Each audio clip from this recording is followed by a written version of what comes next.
What is going on, everyone? We are live on another Sunday evening with Exploding Dice here on the Exploding Dice channel. Welcome, everyone. Thank you guys for stopping by. Yes, everyone's got their dice ready, both physical and digital. Oh, that reminds me. I wanted to turn on the dice in Roll20. But while I do that, enable 3D dice. I want to thank you guys all for joining us to another episode of You've got Jade, us backwards. Regent. What? You and I are backwards on the stream. Oh shit! How did that even happen? I don't know. Oh no! Today trending is I'm me. in charge now. Hold on, I'm switching it. I feel so weird. I feel out of place. This is not my usual thing. You don't want to be me. Trust. I'm sorry, you're over here now. You don't want to be me. So now it sits for 15 minutes? What's up? Nothing, I'm sorry, I'm just listening. Also, why is my...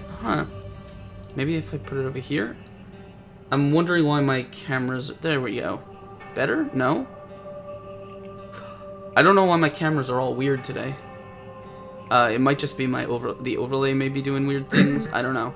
Well, Josh was saying that all of his Skype settings changed miraculously. And Skype did do a hard reboot on me yesterday, applying new settings and stuff yesterday. So it might have... Skype is always improving our lives for the better.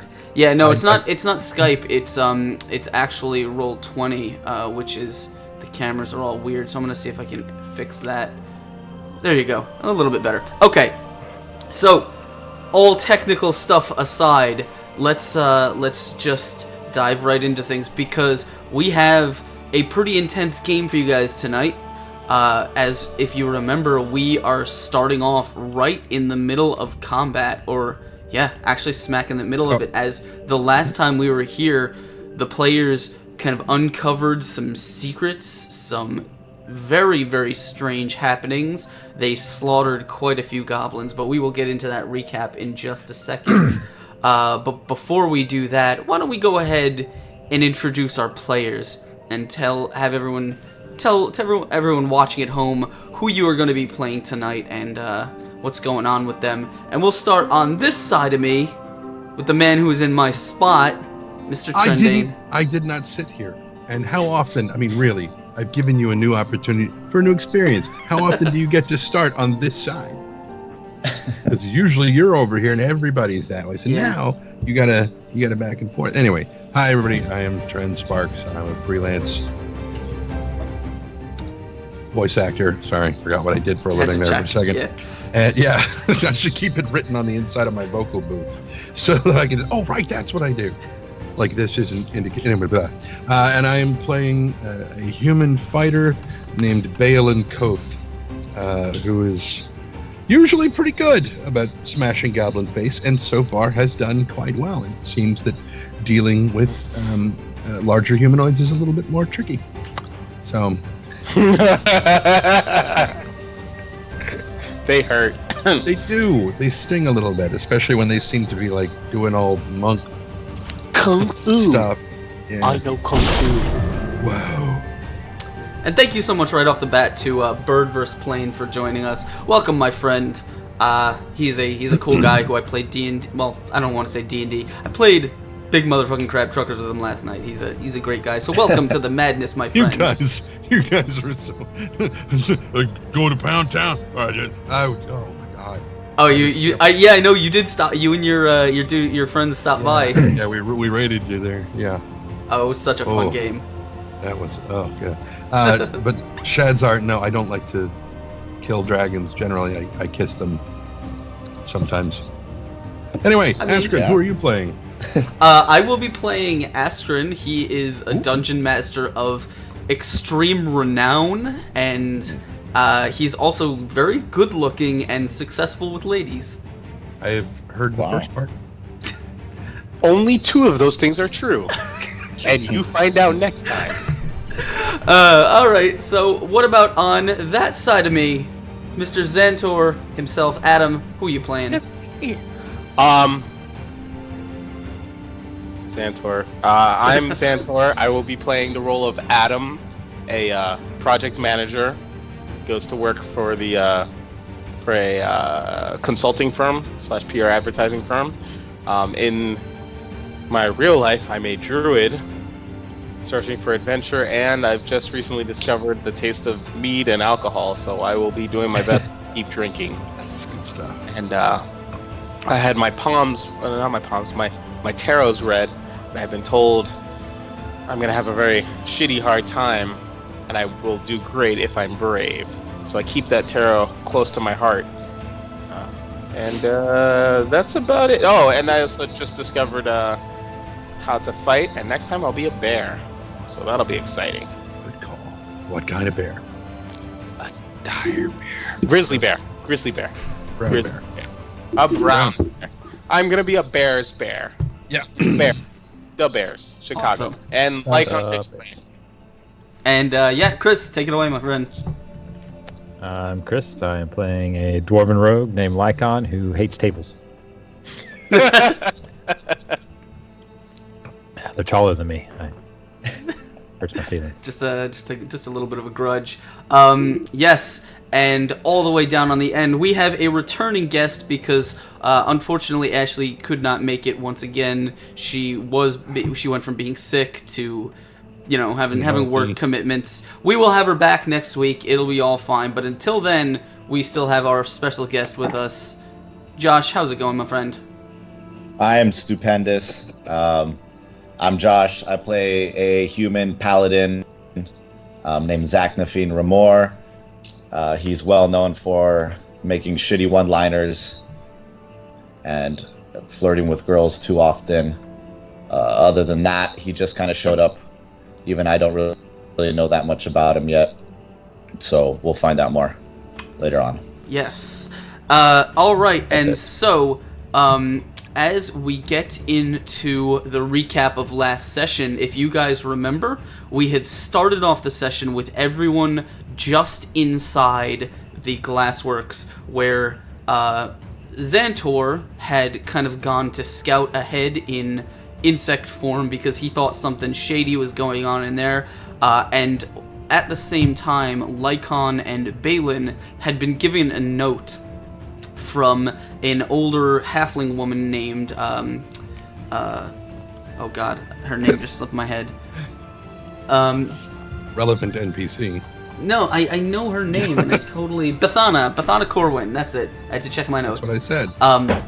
Bethana Corwin, Ameko's sort of assistant / cleaning lady at the Rusty Dragon, she had given you a note that Ameko had received, and then she had apparently disappeared after getting the note. If you remember, the note was from her brother Suto, who told Ameko to meet him at the Glassworks at midnight. Let me turn this music down just a little bit. And he had proof. And so she did meet him at the Glassworks, and she had not been heard from or seen since. And you guys, from reading the note, you instantly thought something was up because the note clearly seemed to indicate that Suto was trying to pin the blame for the goblin attacks on Sandpoint onto their father, Longiku Kaijitsu, who you had already suspected, but things seemed a little bit fishy. So as you rushed to the Glassworks, do you remember what you guys found when you kicked in the door? Glass. Monsters. Loot. Yeah, all that. Glass, Monsters and monsters, and loot. We found a person covered in a body of glass. They were shaped. I don't know. Josh, take it away.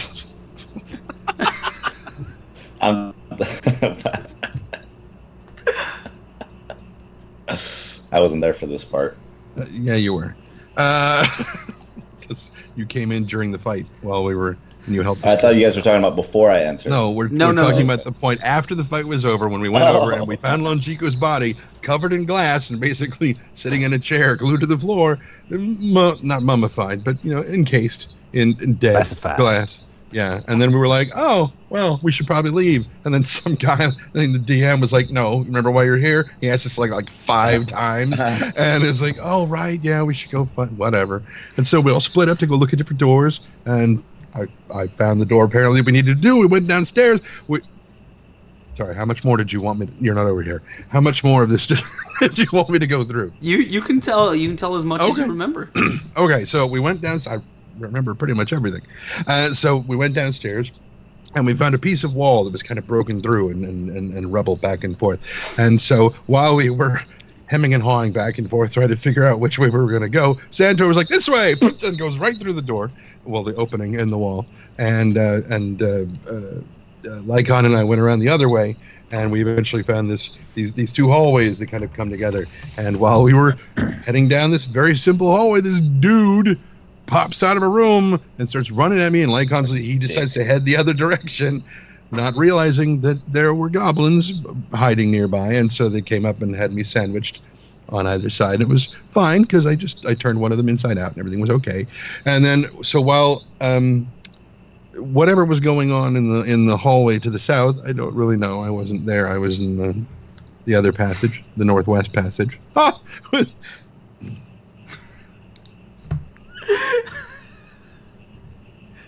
Keep going. I don't know why that's funny. Keep going.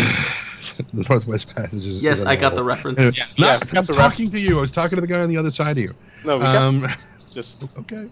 I thought you said you didn't know why that was funny. It's not funny. Oh. See what I did there? Yeah. Killer. All right, sorry. Go ahead. You were on a roll. Yeah, and I was until, this guy starts getting all on me and kind of busted myself up, and then jumps between my legs in a way I didn't really appreciate, and then took off. But that's okay. He's heading directly for Lycon, so. Who was bleeding out of their mouth when we ended? That would be me. That was Balin. We got heals on the ready, right? Yeah, I was about to go. Except for the fact that you haven't seen me yet, so you don't know that I'm in that state. So. Yeah, we're around. I'm very good at guessing. So, to make matters real quick, you were assaulted by a guy who kind of beat a little bit on Balin, and also seemed to have a couple goblins lying in wait to ambush you guys. You are sort of fighting your way through them as he's taken some hits. He got blasted by poison from Xantor, and he got swung on by Balin a little bit. And now it seems like he is using what acrobatic prowess he has to try and make a run for the door, possibly. But He's not like a Cirque du Soleil. Before he did, he said something to Balin. He said something to the effect of, "It is already done, and it is her. Going to get what he wants." Yes, it is her will, and the master will get what he wants. Which you don't really know what any of that means, but maybe we will find out. So that is where we're going to dive back into things. Let me grab your tokens and bring you over to this page right over here. As we turn things over, let's turn on the music with... Dude, I can totally see you. I wasn't talking to you. Oh.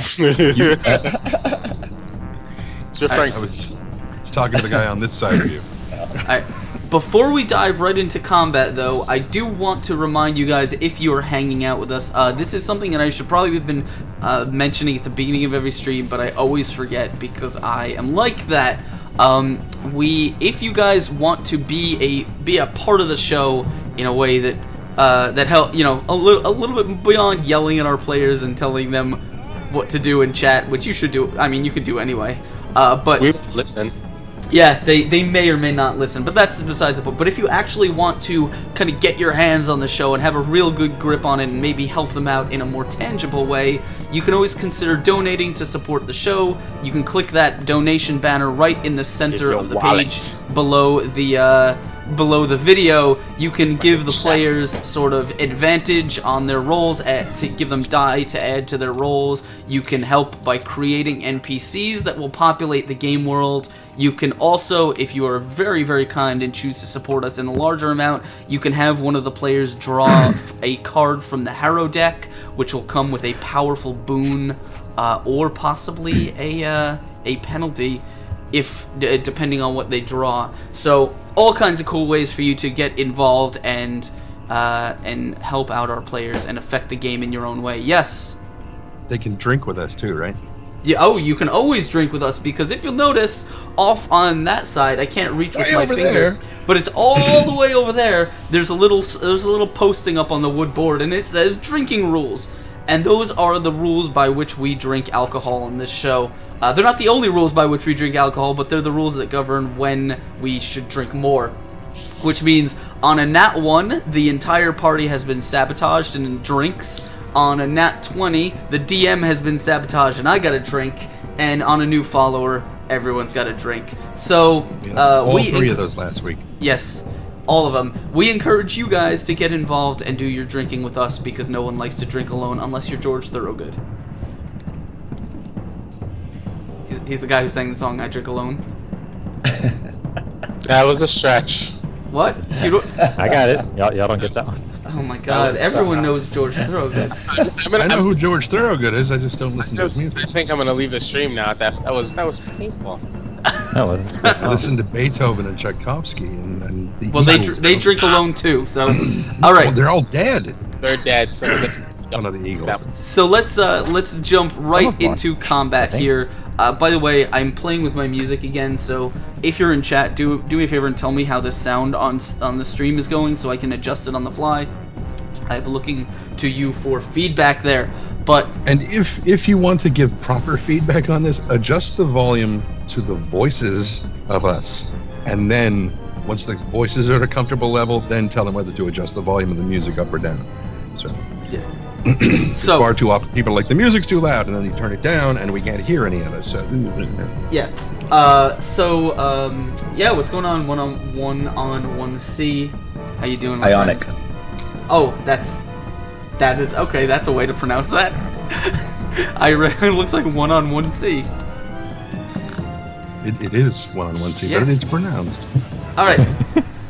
All distractions aside, let's dive right into this combat, because you guys are right in the thick of it.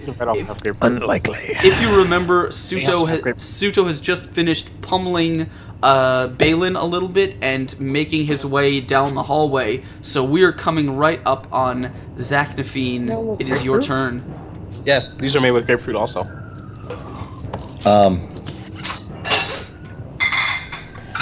What do you want to do, my friend? So lay on hands, I've got to be directly next to him, right? You've got to be in touch range, yeah. It's a touch action, yeah. Here we go, perfect. And how many hit points is Balin?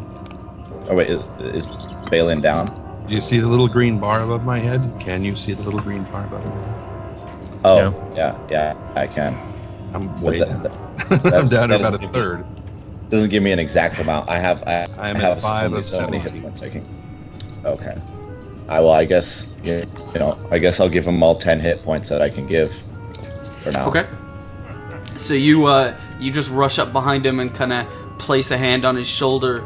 As Balin, you feel that kind of warm, glowing, healing energy flowing into your body. Yeah. Feel my warm energy. Don't tease. All right. Do we need to move the channel? Do we need to move you two closer together? No, that is really inadvisable. Appreciate it. All right. Anything else you want to do, or is that your turn? That's it for now. Okay. Cool. Then we will move right along to. Let me extend this so people can see everyone on the turn order. We will move on to Lycon. It is you. All right, I got one little goblin douchebag behind me. Yes, you What I'm do. seeing here. All right, well, I guess we'll turn around and try to do some damage to him. Trying to decide. He's in melee range, right? I can't tell if the squares are big squares or it's a bunch of little squares. No, ignore the design on the floor. Here, you know what I'll do for you? Give me 1 second. I will make it. I'll do it this way. There you go. Oh, yeah, that's way better. Okay, then I guess I will just try to attack him with my battle axe. All right, Your go light for it. cycle. Am I what? Light cycle. Yes. Go. I like it. Okay. Boom. Some bitch. Unfortunately, this goblin has kind of rushed up on you and caught you a little bit by surprise. As you swing your axe, he is just gonna duck right under that this little wheelbarrow thing that's right near him, and your axe just comes clattering into the stone wall.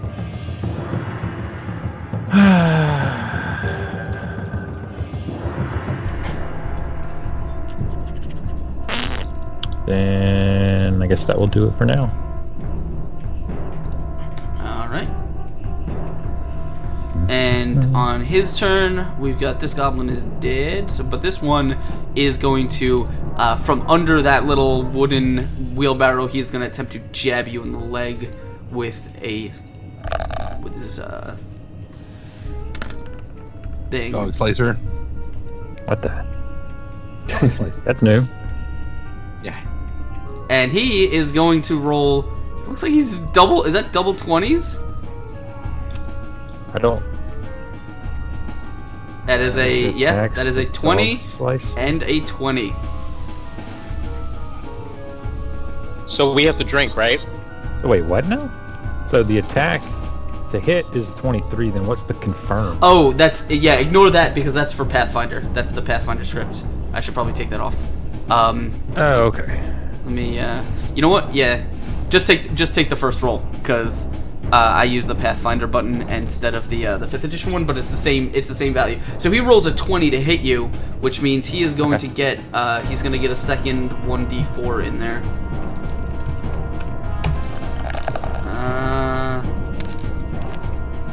So he is going to roll 3 damage against you as he just jabs this thing up right into your leg.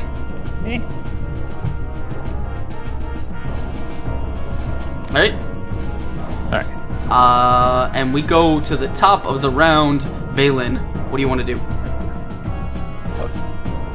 Well, since I had And hold on, before we do that, because that was a 20, I guess you guys drink. Excuse me, that's not what the rules say. Well, that's what I say. 20, but that's not what the rules say. Yeah. I already drank. I'm up. I'm drinking in spirit because I gotta go get a new beer. All right, there's a little left. That should be enough. No, give me a little more. Don't waste it. Remember, you're drinking for me too. Do we even have anything left?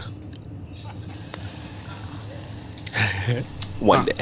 He says that screen makes all. Yeah, I guess that would because it overlays on roll 20. I'll see what I can do about it. Give me a second. I'll see if I can. You know, we'll try that maybe. Hold on, I'm gonna test something out. We got time. Chris is going to get a beer. It's fine. There we go. Experimentation. Auto roll. I just said it's auto roll, so I don't have to drag it and it doesn't black out the screen. I win. All right. So Balin, what do you want to do? It's your turn. So having received this warm and toasty glow all over From my fingers. it's really not going to go there. Just going to kind of just coyly kind of smile, give him a soft, tap on the armor plating, turn and take this goblin apart. Which one? This one. Oh, No. that one's already dead. I took the X. Yeah, I took the X off for the screenshot, but he is dead. Well, then I'm a little peeved at Mr. Circus Stabby, and so I'm going to go after him and then right in the back of the head with a hammer, Okay. or try to, He is. You could stop at the edge, but if you continue to move, he is going to get an attack of opportunity against you.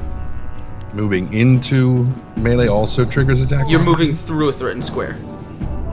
So this is. I see what you mean. Yeah. I see what you mean. So I can attack here. Yeah. Gotcha. Okay. Thank you very much. Okay. A 16. Does a 16 hit him? A 16 does not hit him. As I recall, it doesn't. So let's see. What did I say to him at first? Ah, yes. So now that I'm feeling much better than I was before, where are you going, pretty boy? We're not done. And real quick, thank you so much, Bird vs. Plane, who donates $8. And he says, spread the love, y'all. Y'all are feeling a bit inspired. And what that means is he has so generously supported us with enough $2 donations to give everyone in the party a round of inspiration. Which means when you decide to use it, you have it in the bank, you have an extra 1d6 that you can add to any d20 roll that you want. We can just tick it on our character sheets. It puts the little dragon in the circle so we know we've got it. Yep. What? Thank you, and once again, thank you so much, Bird vs. Plane. I and I hope all my companions will drink in your honor. Thank you, friend. Yes. Yeah, right up at the top of all the status stuff. There's inspiration. Just tick that little circle. Wait, on the character sheet? Yeah. Inspiration. Click it. Oh. Mm-hmm. And then Yep. that just There you tells us we go. have it? Holy crap. That's cool. And you can use that whenever Yep, you need. and you can use it whenever you want. You got 1d6 to spend. So, Balin, is that going to be the end of your turn? Yeah, I think so. All right. You swing, and Suto just sort of Swing and a miss. turns the weapon aside with his palm, with an open palm. He is you were pretty injured a second ago. He's looking pretty injured too. So you're a little bit less beat up now, but he's not in great condition. Okay, Zentor, you are all the way in the back. You have just come out of this little room. What do you want to do?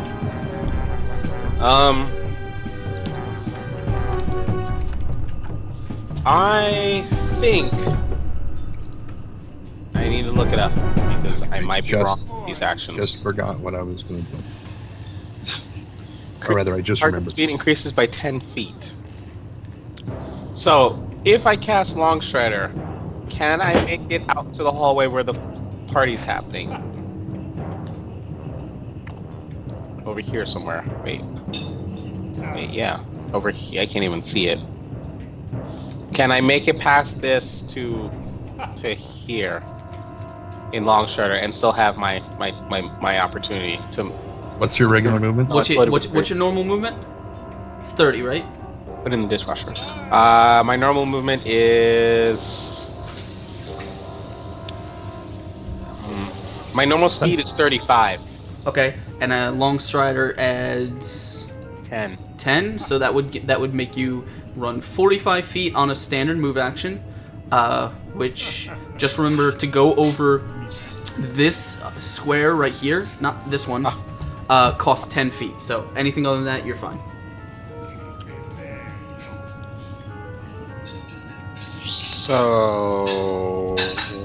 So if you cast Long Strider, you can run 45 feet, but when you get to that square with the triangle, that's going to cost you an extra 5 feet. That's it. Okay. My recommendation is try it and see what happens. Yeah. You should be fine. You should have. Yeah, I'm obscured by my vision, so that's why I was. All right, so, but there's one other. There's one other door over here. There is another door. Yeah. I'm all about doing reckless things right now, so I'm gonna go. Since no one called and told me that I need to go help, so that would be player knowledge, I'm gonna continue this way. I'm gonna go tap on this door right here. Okay. I'm gonna open it. The door itself is actually locked. The door itself is actually locked. Yes. Okay. So I just wasted my turn. Alright. I mean, you can do something to it if you'd like. Yeah. This door has been a jerk to me all game. I'm gonna attack this door. Just grab the handle. With what? What's your weapon? My weapon is opportunity. No, my actual weapon is a scimitar. Okay. So I'm gonna Go ahead and roll me an attack against the lock to see if you can break this thing open. Nice. On a 5, unfortunately, you just kind of clang off the metal lock plate ineffectively. He doesn't get advantage on the lock. No, What? he doesn't have advantage on That was trying a to. sneak attack. I don't know why the lie. Yeah, it didn't see him coming. Well, I mean, it would be a sneak attack maybe if he was a rogue. I don't know. I don't think he is. I'm not. I'm a roguish No, attack. you just kind of clang ineffectively off the metal plate. All right, we will go to the top with Suto. He is going to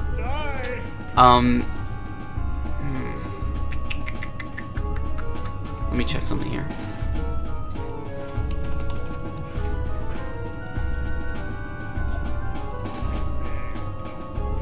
Gotta check his thing. Yeah, okay. Okay.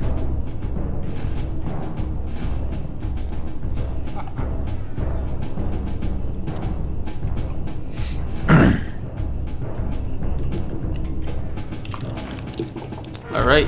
He is going to Balin on his turn. He's actually going to sort of like follow through from that sort of deflecting blow that he did, and he's going to drop low, and he's going to like do some sort of like Tai Chi pose where he like follows through with a very fluid movement, and as he does, he is just he takes that opportunity to bolt away from you, low to the ground, and like continuing with his movement. So you don't actually have a chance to swing after him. He is going to disengage from you, spending a key point and running 5, 10, 15, 20, 25, 30. I just have to check. Is that a bonus action?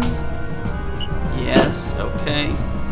And he is actually going to just continue his run up to the stairs. Lycon, you see him sort of just bolt past you like a blur, as he's clearly making his way towards the stairs. That's not an attack of opportunity when he runs past Lycon like that? He didn't run past me. He didn't run. No, he would travel through your threatened square. Right. You Yeah, can right through square. make an attack opportunity if you want. Okay. Yeah, do that. All right. Let's see. I'm going to go with one of my throwing daggers instead of my battle axe. See if I can pop him with one of those. And I do even worse on that. Yay.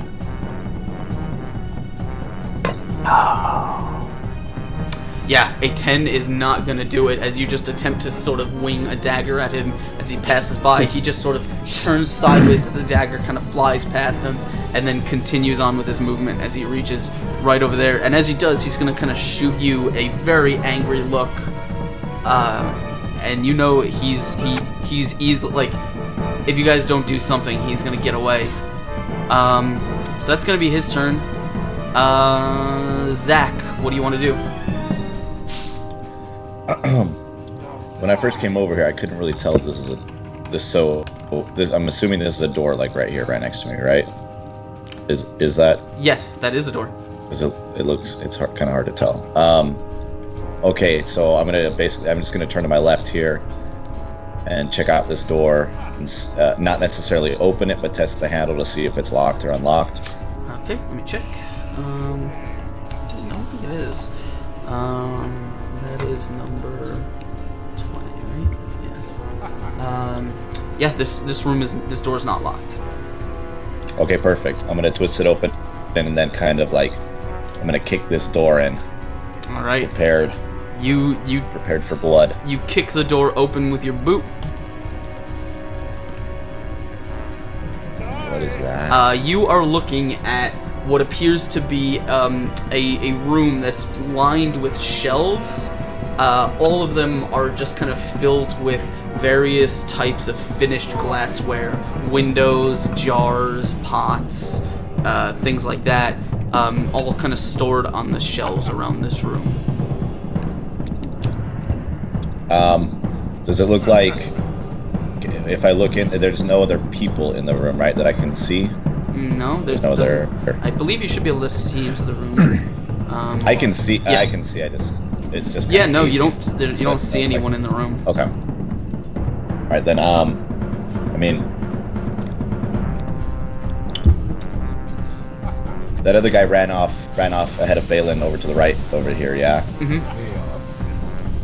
Yeah, I don't know that there's any way that I can catch that guy. So,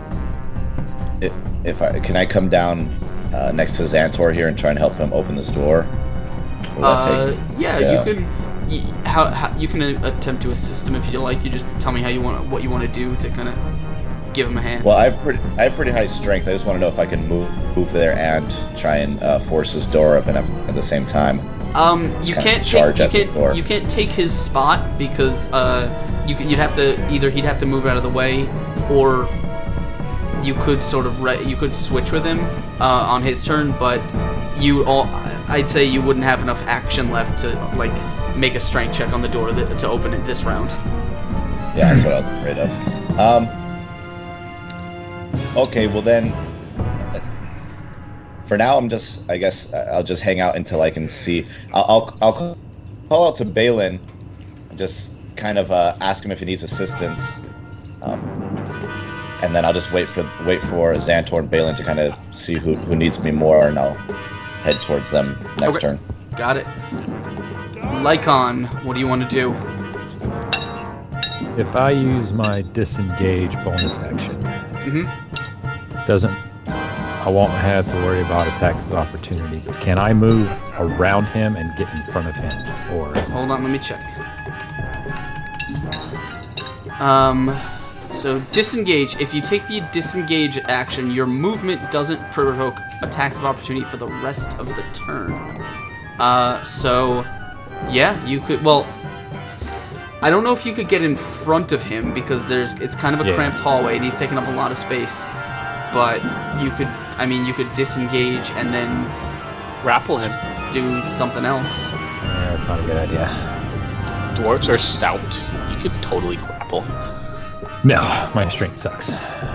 As you can tell from my missing with my battle axe constantly. Well, no one bothered to tell the one guy that actually has speed movement buffs to come help, so I'm... you still wouldn't be able to get in front of him either. Not now. I could have, no. I didn't see him. It was your turn was over before he came through. I know. Logically, we don't know that you have a speed buff. I logically don't know much either, so... So what are you doing, man?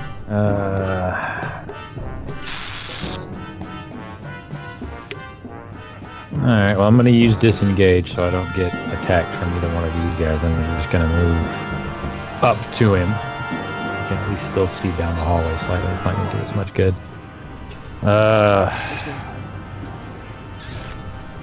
And I guess if I tried to grapple him, that'd be a strength check. You could attempt to grapple him or do something like that. You can attack him. You can do something else. If he tries to barrel into him, would that count as an attack or as a strength check also? It would probably be a strength check. You gotta be strong to trip someone. Yeah. Whatever. I'll try to grab him. Holding your daggers, just what? One or the other. Barrel into him, holding your daggers. I don't think that's gonna be complicated to figure out. Anyway. Strength track. At least you hurt him. Or hamstring him. Yeah. I don't have anything like that though. I don't have a hamstring ability. You mean aim for someone's ankles? That's really an ability. Yeah, but then you're aiming for a specific body part, which means you're going to get disadvantage on the roll. Right, but if you're using your daggers as dexterity instead of strength, you might incur. It's up to the DM. Yeah. Play smart, not fast. Lunge and stab. Yeah, but I don't have the dagger set up for. I'm sure Aspirin will work with you on it. Give me 1 second. Eventually. Set him out. I never set up one just for melee attacks. I only set him up for throwing. It's okay. You can just manually roll one. It's not that difficult. It is when you don't know how to do it. Well, I'm telling you, it's really not that difficult, and I'm sure that either one of us can tell you how to do it. Alright, so if you wanna grapple him, it's going to be a contested strength athletics check.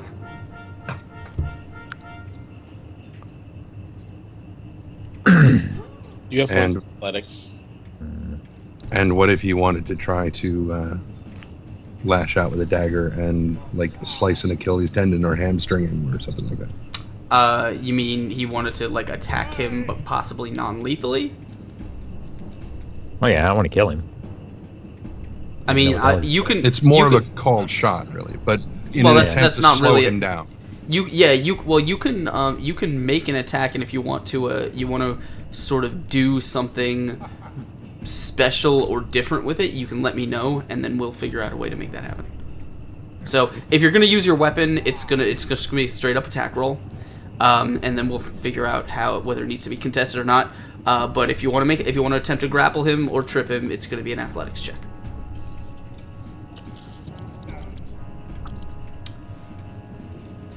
And also remember, you do have your inspiration. Yeah. So let's Mm, get a decision. let me try to hamstring him. Okay. Alright, go ahead and roll me an attack against him. I don't have the daggers set up for melee attacks. They're Um, only set up for throwing. It should be the same, I think. I mean, it's still a D20, but is it using dexterity or strength at that point? Dagger is a dex weapon, is a finesse weapon, I believe. Mm-hmm. Yeah, a dagger is a finesse weapon, so you have weapon finesse. It uses your dexterity. So whatever your dex bonus is, God damn it. I All right. get a good fucking roll. You're not using weapons tonight. Yeah. You Third shitty fucking roll tonight. you attempt to to kind of lash out at him, but he's just moving too fast. As you have to dive a little bit, your dagger just misses his leg and kind of clatters on the step. Anything else you want to do? You Nope. use oh no, you use your bonus action. You use your movement. All right. This goblin here is going to take his action to scimitar you, which didn't work for some reason. No scimitar found. What is that? Enemies? Goblins? maybe he forgot it. Maybe. He's only just now realizing it. That's weird.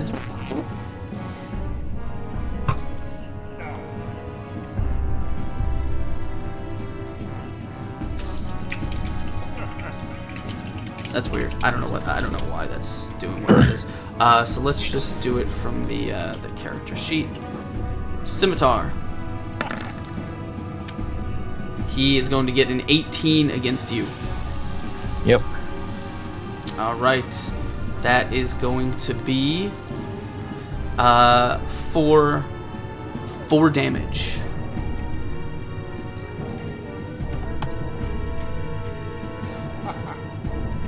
Alright, as the goblin is just shouting with glee as he's continuing to kind of saw into your leg with this jagged metal sword. Alright, top of the round as Lycon is getting pummeled here. Balin, what do you want to do? You were sort of left in the dust as this guy bolted away. Does he understand that there are speed limits in this particular town? Does he not understand it? So I will glance back down the hallway towards Xantor and say, "Find Longiku," and then I will sprint as fast as I can.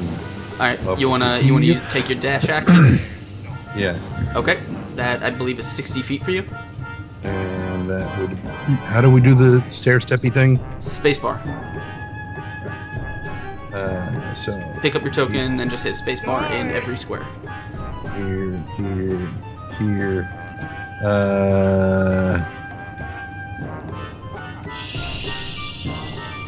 Here.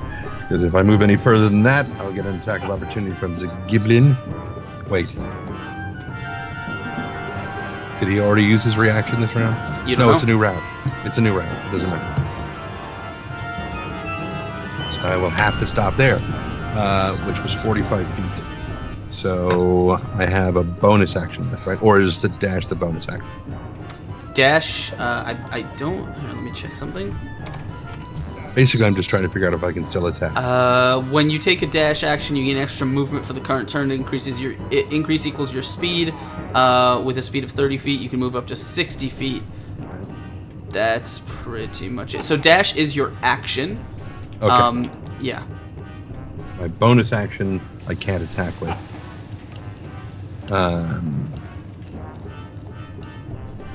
Okay, so that's pretty much all I can do at this point. But I will look at this little goblin and just sort of roar at him, try to get him to focus his attention on me instead of Lycon. Sure. We'll meet intimidation check. Okay. Don't lead with that. It doesn't sound intimidating. Hello. Or that's what I get for going hello. And Yeah. it just doesn't. That's sound you forget which one you're trying to do here. Yeah. This goblin is like turns to you with kind of like this big grin on his face and this big kind of bloodied little sword in his hand. And he's just like, "Ah." Hey, as long as he's looking at me, I'm fine with that. Just All right, pay more attention to me than the other guy. Zentor, what do you want to do? Can't hear you. Can't hear you. Drink. Still muted. Sorry. Following Balin's instructions to find Long Chiku, I'm going to do battle with this door. I did say Longiku, didn't I? Yeah, you did. Ah. Long Chiku. Right? We know exactly where he is. I mean, I can go find him if you need. Alright, Did you so, forget? so Picked the wrong coup. Kick that door's ass. I'm about to face the biggest battle of my life now. I'm wondering if I should use my inspiration bonus now to It's up to you. knock out this door. This is a challenge rating. Alright, so I'm gonna once again swing at it with my scimitar because my poison spray is an acid, so eat the crap out of this door. And you Yeah. hit yourself in the shin. This damn lock. Only You just kind of cut a slice across the wooden door frame. It's not very effective. Not the at door's all. out of wood. Yeah, it's a wooden door. Oh my god. Alright, well I know what I'm doing next round. What I should have been doing days ago, but alright, go ahead. Wait, That was your attack. Do you want Oh. to do anything else? you can move out of my way. Yeah, I'll take a step back into the dirt and be like, hey, how about you take a stab at this? All right. Fucking this big buff guy. All right.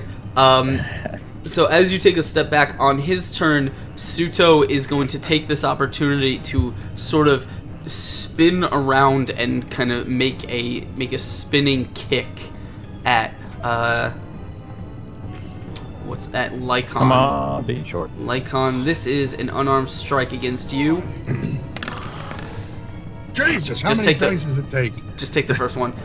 It is a 20 against you. Man. Yep. All right, he just solidly, like, this kick lands right in your solar plexus, and you are going to take 6 damage as you are sent sprawling backwards into the wall. Onto your lunar plexus. And I'm down. All You're right, unconscious? Yep. he is Lycon. You see him kind of drop to the floor, just like ragged breathing as he is he is trying to catch his breath before you see his arms kind of wobbling very slowly. He's not bleeding or anything, but that was a solid kick. I don't see anything. I'm unconscious. No, Balin sees that. Turning to you, Balin, Suto he's still holding the short bow in his hand that he hasn't actually used. He's gonna sort of draw an arrow from over his back and knock it and kind of point it at you. Not firing, he's just sort of drawing the bow. He says, "We know how this ends. Do not pursue me, or I will be forced to make an example of you too."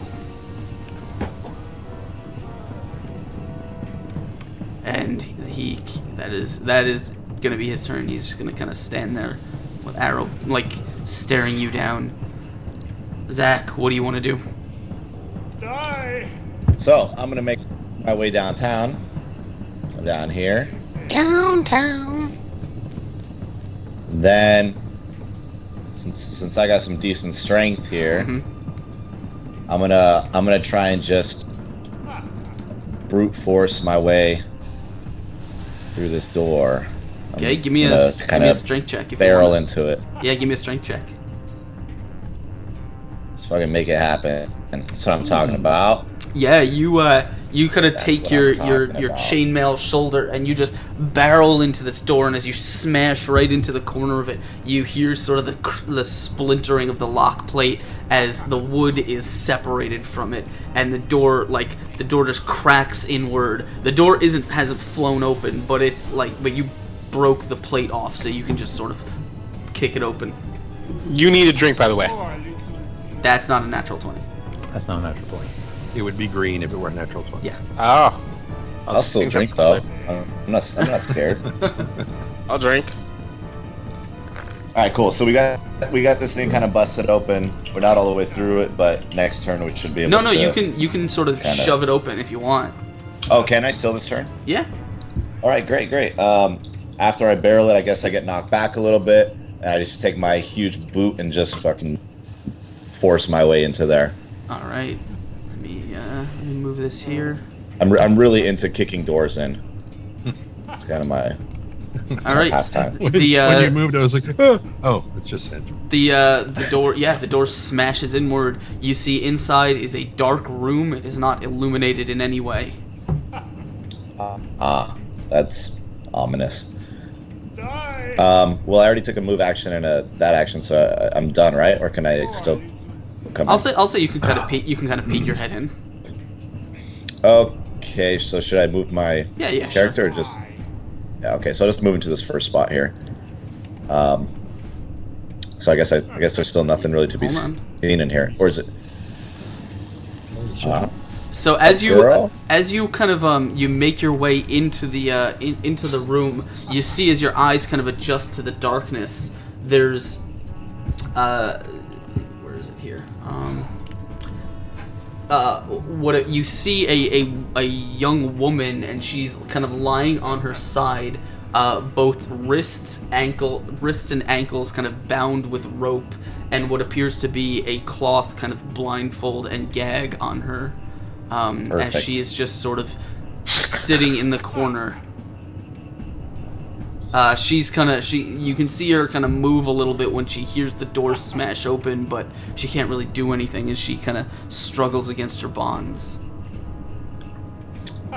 Is that all I can see in the room? Pretty much. Just an empty room and her? Yeah. Okay. Right. Well, I'll decide what to do next turn. All right, Lycon, you are unconscious, so you don't have to make me any death saves, but you are out of it for now. So, this goblin, having no more Lycon to stab at, is going to turn his attention towards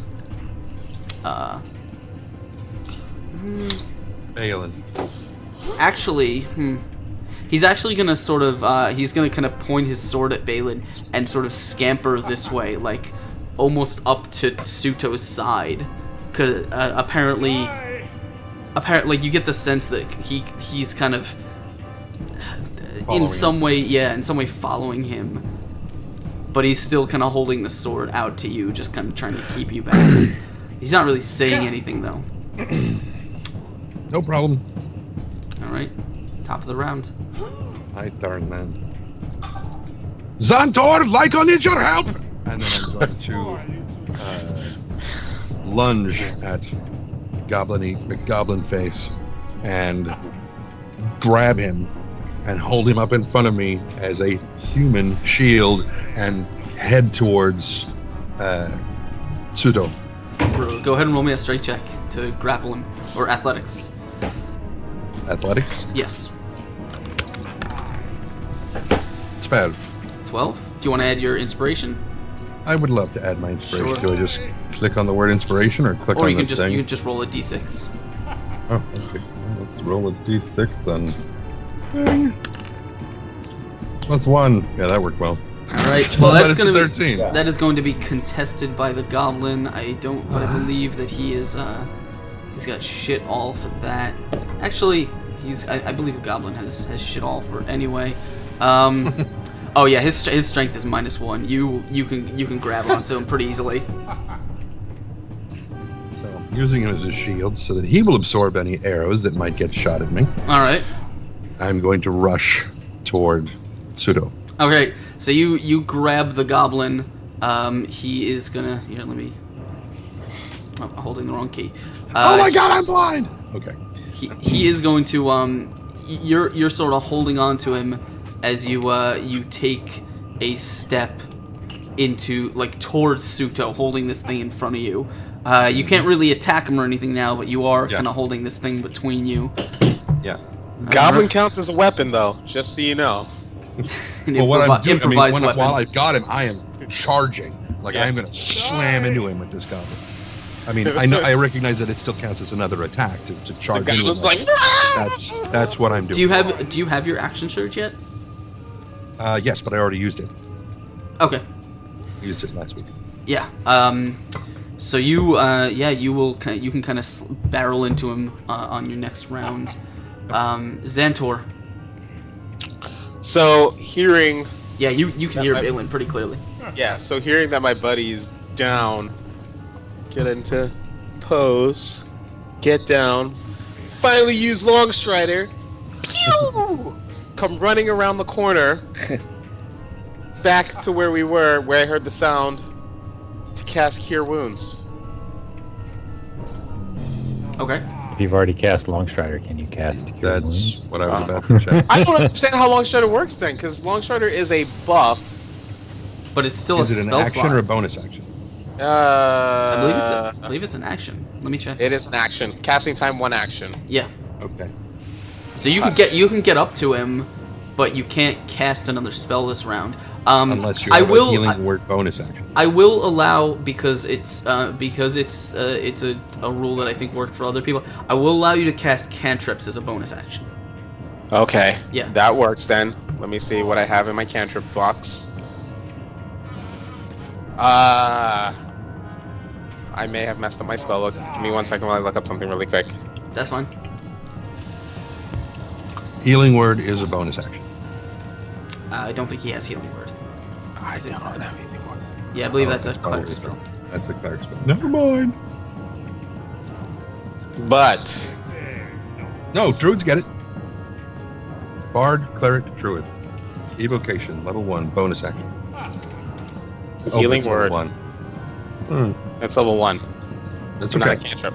No, it's bonus action. Well, because it's a bonus action. Casting Longstrider was your action. Yeah, And no. your movement- If the spell's casting time says bonus action, you can cast it as a bonus action. Normally, you can't cast cantrips as a bonus action; they're standard.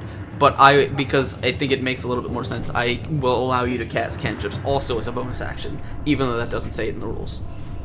Okay. Yeah.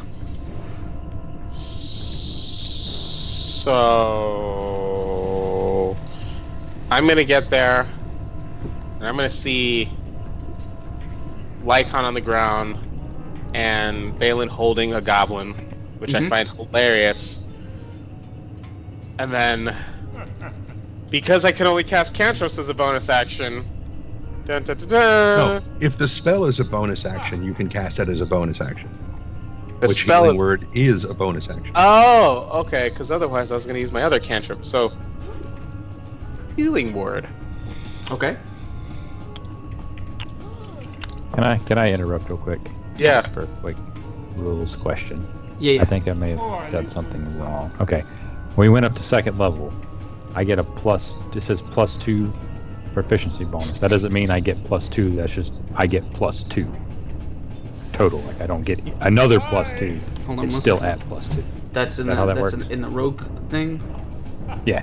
Level proficient. Yeah. So okay, no. So that chart means what your proficiency bonus is. Normally Okay. at level 1, it's +2. At 5th level, your proficiency bonus goes up to +3. At etc. Okay. Just making sure. Never mind. That would be nuts if your proficiency bonus I know. I was doubled like, every that's level. I was like, that's I'm level 20. I get +40 to proficiency. I don't even need to roll dice. It just automatically is. All right. So what are you doing, Balin, Xantor? Well, I can cast Healing Word then, right? Okay. Are you looking it up, or do I need to? I'm looking it up. I found it. I'm just debating on if I want to. Make it quick. Okay. Heal, kill, heal, kill, heal, kill. Ah, damn it. Is this would this be your last first level spell? I don't know if it's a first level spell or a... It is a first level spell. Yeah, it says spell level 1. So, then, yeah. Yeah, it is my last first level spell. I need to Okay. move it then. It's in the long place then, right? It's not No. a cantrip. It's not a cantrip. No, it's a first level spell. Okay. It's not a cantrip. It just doesn't take very long to cast. Alright, so what are you doing? I'm gonna cast Healing Word on Lycon. Okay, healing word, instantaneous. You get 1d4 plus your spellcasting modifier, which is going to be for you. What's your spellcasting stat? It's wisdom. Yeah. My So spellcasting stat what's is your wisdom bonus? My wisdom bonus is... Shit. Should be It's, on your character sheet. Yeah, I know. It says 15 plus. The wisdom is 3. No, above that. Just the single number. 3. Okay, so you heal him for 6 HP. Okay. What happened? Lycon, you get Nice. 6 health back. No, he's known for golfing. All right. Palmer. Yeah. Yeah. So you channel your healing energy into Lycon's unconscious body.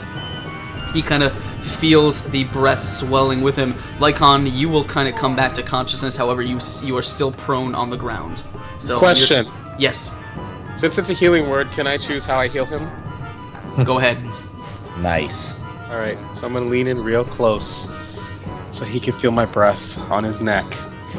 And then I'm gonna whisper into his ears, porcupines.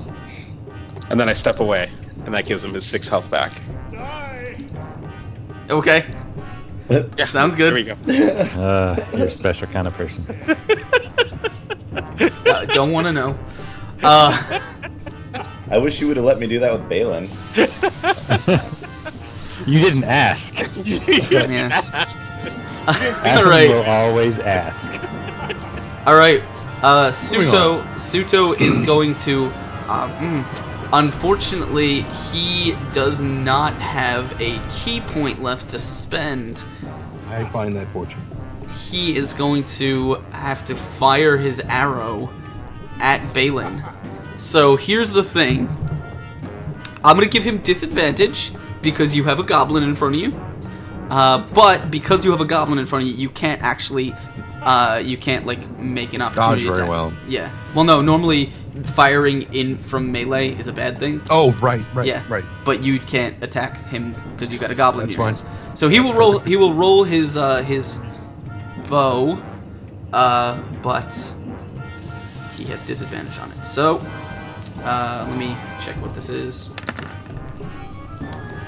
That is a 21 and a 13. So 13 against you. Does not hit.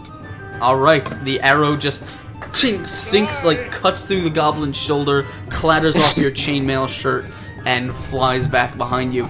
As he is going to kind of looking pretty scared, he's gonna sort of take another step backwards up the stairs, a little bit nervously. As you guys are now gaining on him, but he's looking pretty confused. All right. Zach, what do you want to do? I'm gonna creepily make my way over to this girl here. Pretty. Breathing very heavily. I'm gonna saunter over here. You said she's gagged. Is she like conscious? You said she was like kind of squirming, right? She is conscious, but as you get closer, you notice she's got some pretty nasty bruises and scrapes and stuff all over her, like her arms and her body.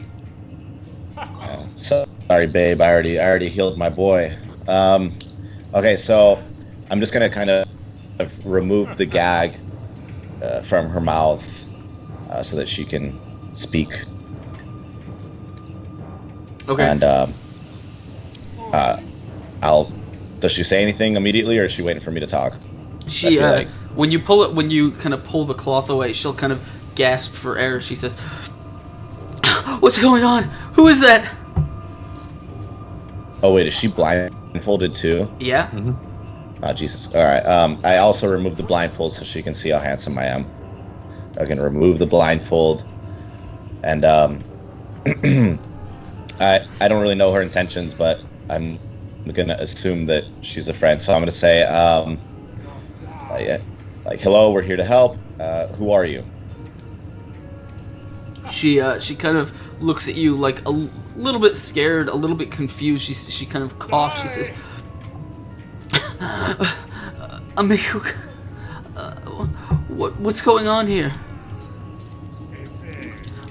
Where's?" I'm gonna try and intimidate her to telling me the truth. No, I'm just kidding. I was gonna say, wait. the cook, bullshit. No, I mean, I actually don't believe her at all, but that's okay. She's way too fit to be the cook. So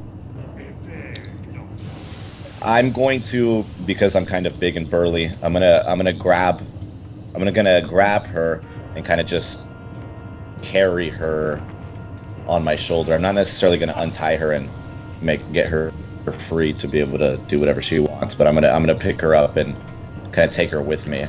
How do I go about doing that? Really glad you said over your shoulder, because I was imagining you just cradling in her arms. I'm actually right up against the bar of the door. I'm gonna wear her as a belt around me. Where is a belt? You don't need to roll anything. I mean, you're strong enough. She's a kind of a smaller woman, so you can just lift her up, especially because she can't really do a whole lot to resist because she's tied up. But she does she does definitely protest, like she is using what she can to kind of like elbow you in the shoulder and like say like, "Stop! I can stand on my own. Just but." And that's when you put the gag back on. Too bad. This is not how this works. You can go back in the dungeon. It puts the lotion in the basket or it gets the hose again. Oh, it's okay. I'm wearing chainmail. I'm not too worried about her elbowing me, so I'm just gonna pick her up and can I kind of, since I didn't really do much, can I move back out, or I gotta, Yeah, sure. Yeah. gotta wait till next turn? No, you can kind of Okay, carry great. her. And if I move, I don't need to do anything. I can just move, and I'm gonna assume that she's on me, right? Yeah, it's fine. Don't worry about it. And, you are going to you be a said- little bit encumbered, so you're going to be moving at like half speed. So normally I can move how far? You said 25? I forget. Sorry. I don't have it all. No, It's on your my character. sheet, so- Yeah, it's on your Yeah, sheet, so- I think. 25 is your yeah, normal my speed, sheet says so 25. Yeah.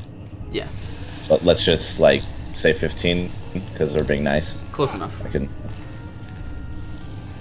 Oh no, yeah. So I'm not. Is that Yeah. 15? Because I can move corners, right? Yeah, it's fine. Don't worry about it. So you start kind of carrying her out of the room. All right, Lycon, you are kind of drawing breath again. You are conscious, but you are still on the ground. Do I get disadvantage if I throw a dagger from on the ground? I don't think so. Let me check. Prone. Let me see, being prone. Combatants, blah blah blah.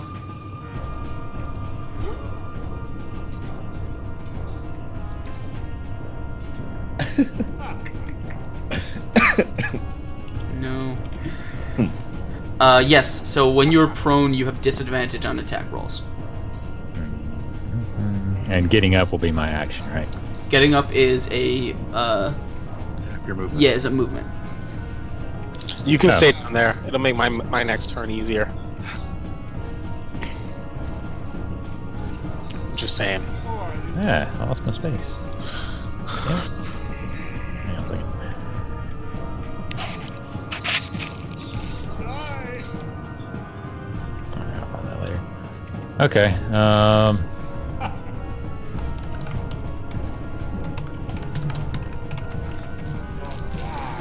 Alright, so what are you doing? so I guess... I mean, you can stand up and throw a dagger. So, okay, so getting up counts as my movement, so I can't get any closer. I'll let you do it as a bonus. It's Yeah, go I'll let away. you stand as a bonus action. Yeah, I'm just gonna get to my feet. I'm gonna see him trying to get away, and I'm just gonna fling a dagger at him because he's pissed me off. Okay, go for it. And remember, if you want to use it, you have Do I need to use it? you have to tell me whether you want to use it before you make the roll or not. I mean, before you have to say whether you want to use it before you know the results. Okay. Screw it. Why not? I'll use it. Okay. So it's a 6. 1d6. 4. Yeah. Yeah. An Yeah. 18 will hit. Go ahead and roll me some damage. Wow, 7 damage on the dagger as you whip it at him. He's kind of backing up down the stairs, and he's actually just about to sort of turn, bow in hand, and kind of book it around the corner and leave you guys in the dust as you manage to scramble to your feet, get this dagger in your hand, and just throw it right around the corner. How do you want to do this? Right in his ass cheek. Nice. Right there. Just bury it right in his fucking left cheek. You just, Between the cheeks. no, just right in the left one. Just right in the meat. That bitch is gonna hurt for a month. So You didn't say non-lethal, by the way. I think you just killed him. well, you take too late now, you but take yeah, your I was dagger going for and that. you throw it, and just as he's turning, it just catches him like right in the hip, like right at the top of his ass, and jams in, and you kind of see the blade sort of sink in. He sort of stumbles a bit, like hand hitting the wall in front of him as he like you see his leg, the leg that you just stabbed, kind of go limp a little bit, and then as he's trying to kind of turn to clamber his way up the stairs, he just like you see kind of the blood staining the back of his shirt and his pants, and he's losing strength as he slowly just kind of draws in a sharp breath, and you think you hear him sort of say something to himself before he just topples backwards onto the landing, unconscious. Paralyzed the motherfucker. All right. That's what Lycon says. And so with that, he is. We still have a conscious goblin being strangled. Oh yeah, there is a goblin. I totally forgot about that. No, well, I'll say This fucking goblin. he just got shot. There's Well, he can try to break the grapple if he wants. Nah, we'll say the arrow struck him. He's like you have him in hand. If you want to just sort of twist his neck, you can do that. Oh, don't do that. That's not There's what I a was going to torch do. next to you. Can you light him on fire? No, what I was going to do if there was any hope of him getting loose, I was just going to continue charging forward and seeing Pseudo fall, just fall over on top of him on the stairs and just grind his face off on the steps, just right up was what I was going to do. But if that's not necessary, because well, if that didn't drop Pseudo, I was actually going to charge with the goblin into Pseudo and slam them both into the wall. Anyway, suffice to say, He's still holding this snap his fucking neck. goblin. Yeah, you just turn his head like a top and just drop the goblin to the ground. Hi! Body slam him. Drop goblin, walk off Just stage. for good measure. All right. Or I was going to hold him by the feet and swing him at Pseudo. One of the two. So you guys are left alone in this in this basement, and as soon as sort of the sounds of kind of the fighting quiet down, you can very quickly hear the sounds of a female voice echoing through the basement from somewhere. I'm gonna go tie up Pseudo and drag him back with us. Okay. Yeah, exactly. Bandage. Because he's not dead. Bandage so he doesn't die. Oh. Do I And have... as Antor goes over there, I'm going to, suggest that he also check his wounds so we can get some information out of him later. Yeah, alright. I'm gonna go do... What is this? This is medicine. Unless you have like a negative to medicine. No, I don't have a negative medicine. I am a I do. I'm gonna bandage his wound so he doesn't bleed out. You go to put bandages on it and you accidentally make a tourniquet. And Do I need to do a medicine check? If you want to sort of try and keep him stable and make sure he survives his wounds, yeah, you can do that. Yeah. Oh god. We just killed him. We made it worse. Do I get the wisdom modifier for that? It's already on there. Oh jeez. That means you got a 1. On a natural 1 on your medicine check, you pull the dagger out first thing, and like blood just starts flowing out of this wound. God damn it. And you're just looking down, you're like, oh, I don't know if I can stop that. I'm gonna reach my hand out and I'm gonna take my dagger back. I didn't cast Cure Wounds yet. I still have Cure Wounds. Okay. Do you want to use it? Yeah, Cure Wounds. Okay. Oh my Jesus. Go ahead and You roll said me. he is tied up, right? Yeah, tie him up first. Well, he said that. He said he's going to Okay, tie him that's up right. and then check his wounds. Yeah, I did say that. Okay. I did say that. He did. Oh, I know. oh my Alright. goodness. Good. All right. You managed to kind of bring him to stability with your curing magic. What was this thing in there for? Oh hell, I think it was plugging a leak. Hey, do you want your dagger back? I got your dagger back, by the way. Little Dutch boy, here's your finger. I don't know. I'm gonna take my dagger back, and I'm also gonna pick up the other dagger I threw somewhere to make sure I have all my daggers. They're sentimental. I'm gonna keep wrapping him up tightly. I'm gonna like bind him, but then I'm gonna also bind him again. Like you're swaddling a baby. Well, I There's mean, a chance of him running that time. player knowledge. This guy is obviously very agile, and let's not take any chances. All right. While that's I'm gonna- going on, I'm actually gonna move in front of him if that is okay. Just to kind of watch him and make sure nothing goes wrong. No, I dragged him back into the room. I dragged him back where. Where'd you drag him back to? Well, back where we are. Like Okay. off the stairs. I don't. Clunk, clunk, clunk, clunk, clunk. His head bounces off each step on the way down. I just have to keep him alive. I don't have to keep him well. I know. I just added that in there for effect because I thought it was funny. Zagnafane. So since my guy doesn't really know which way is faster, going up or down, will my friends just? Is it faster for me to go up or down? Somebody cheat and tell me. It doesn't It's actually matter. faster to go up because it doesn't have the obstructions. That's kind of what I thought. So that's why I started going up this way. But I didn't really. I mean, realistically, I can only move like 3 squares because of this. No, we're out of combat. this- You can. Yeah, yeah. Oh, we're at Yeah, a- you can move all the way. Cook. So I can Move just walk definitely. over. Yeah. No biggie then. So I'm just gonna make my way downtown over here. Faces Pass. I'm homebound right now. Where are you going? All right. So you What's up, you crew?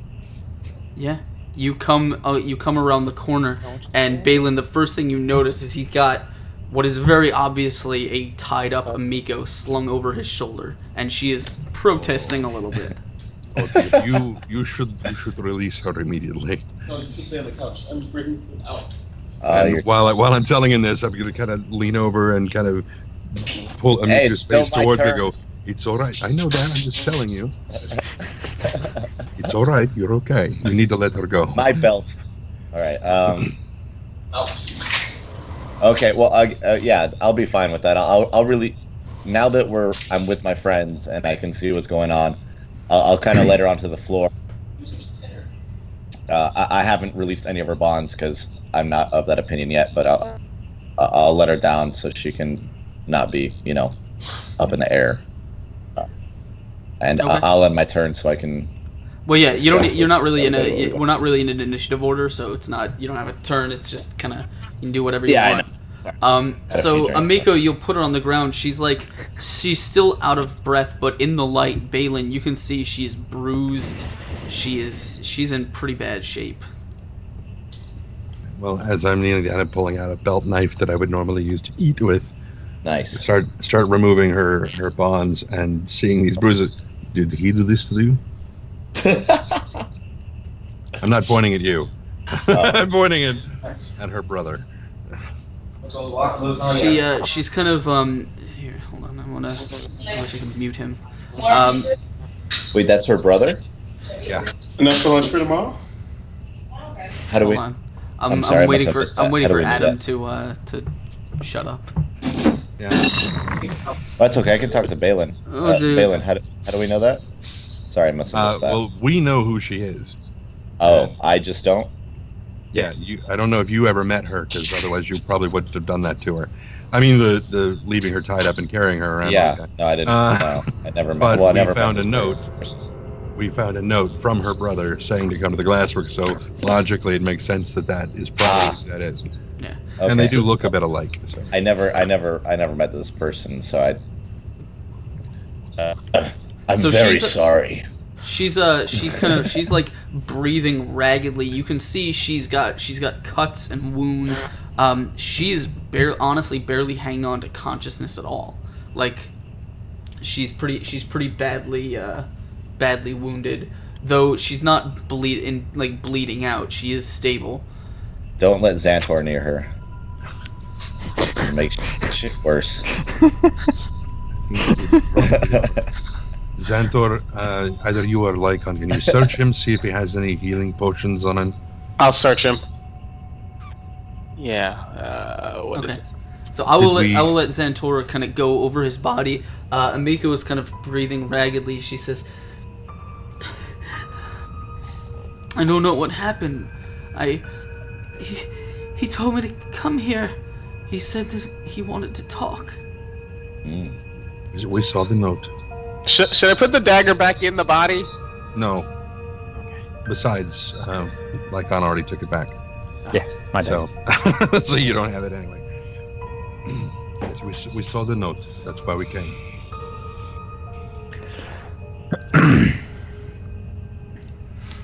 We checked all the other rooms. Guys, I found a room that has some glass and stuff in it. We should go check out. And I think we walked past some rooms, or I don't think Xantor checked the room that we passed earlier. I think he just kind of went in and went out. So maybe we should do a little survey, a little check here. But let's just make sure this chick is good. What's her name again? Sorry. As you're talking, Balin, she'll kind of grab like the edge of your shirt, whatever you're wearing, and she says, "I think he's been staying here. He's been hiding, but he told me there were more of them. He wanted me to join them."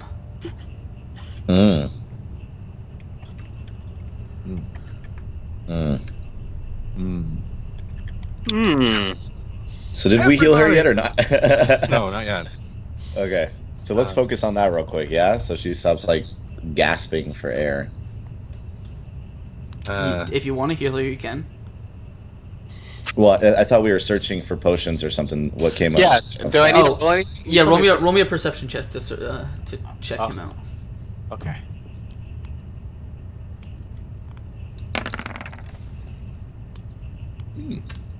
All right. He seems to. He's still carrying. He's got a short bow and some arrows that he was holding for the majority of the fight. I give those to Lycon. I Yeah, was just about to say. he has a set of thieves' tools on him. Give those to Lycon. Mm-hmm. He has double set. He has a pair of silver earrings that he's wearing. Give those to me. Equipped. I already equipped them. Dude, come on. Fine, I give you the silver earring. And he has you find what apparently is a small kind of black leather-bound journal type book. Okay, it's sort of in a leather pouch that he has at his side, along with what appears to be a fairly well crafted, like a small flute. Okay, I'll take those. Is the book legible? Yeah, you flip through some pages. Yes, it is. What's written in it? Give me a second, and I will show you.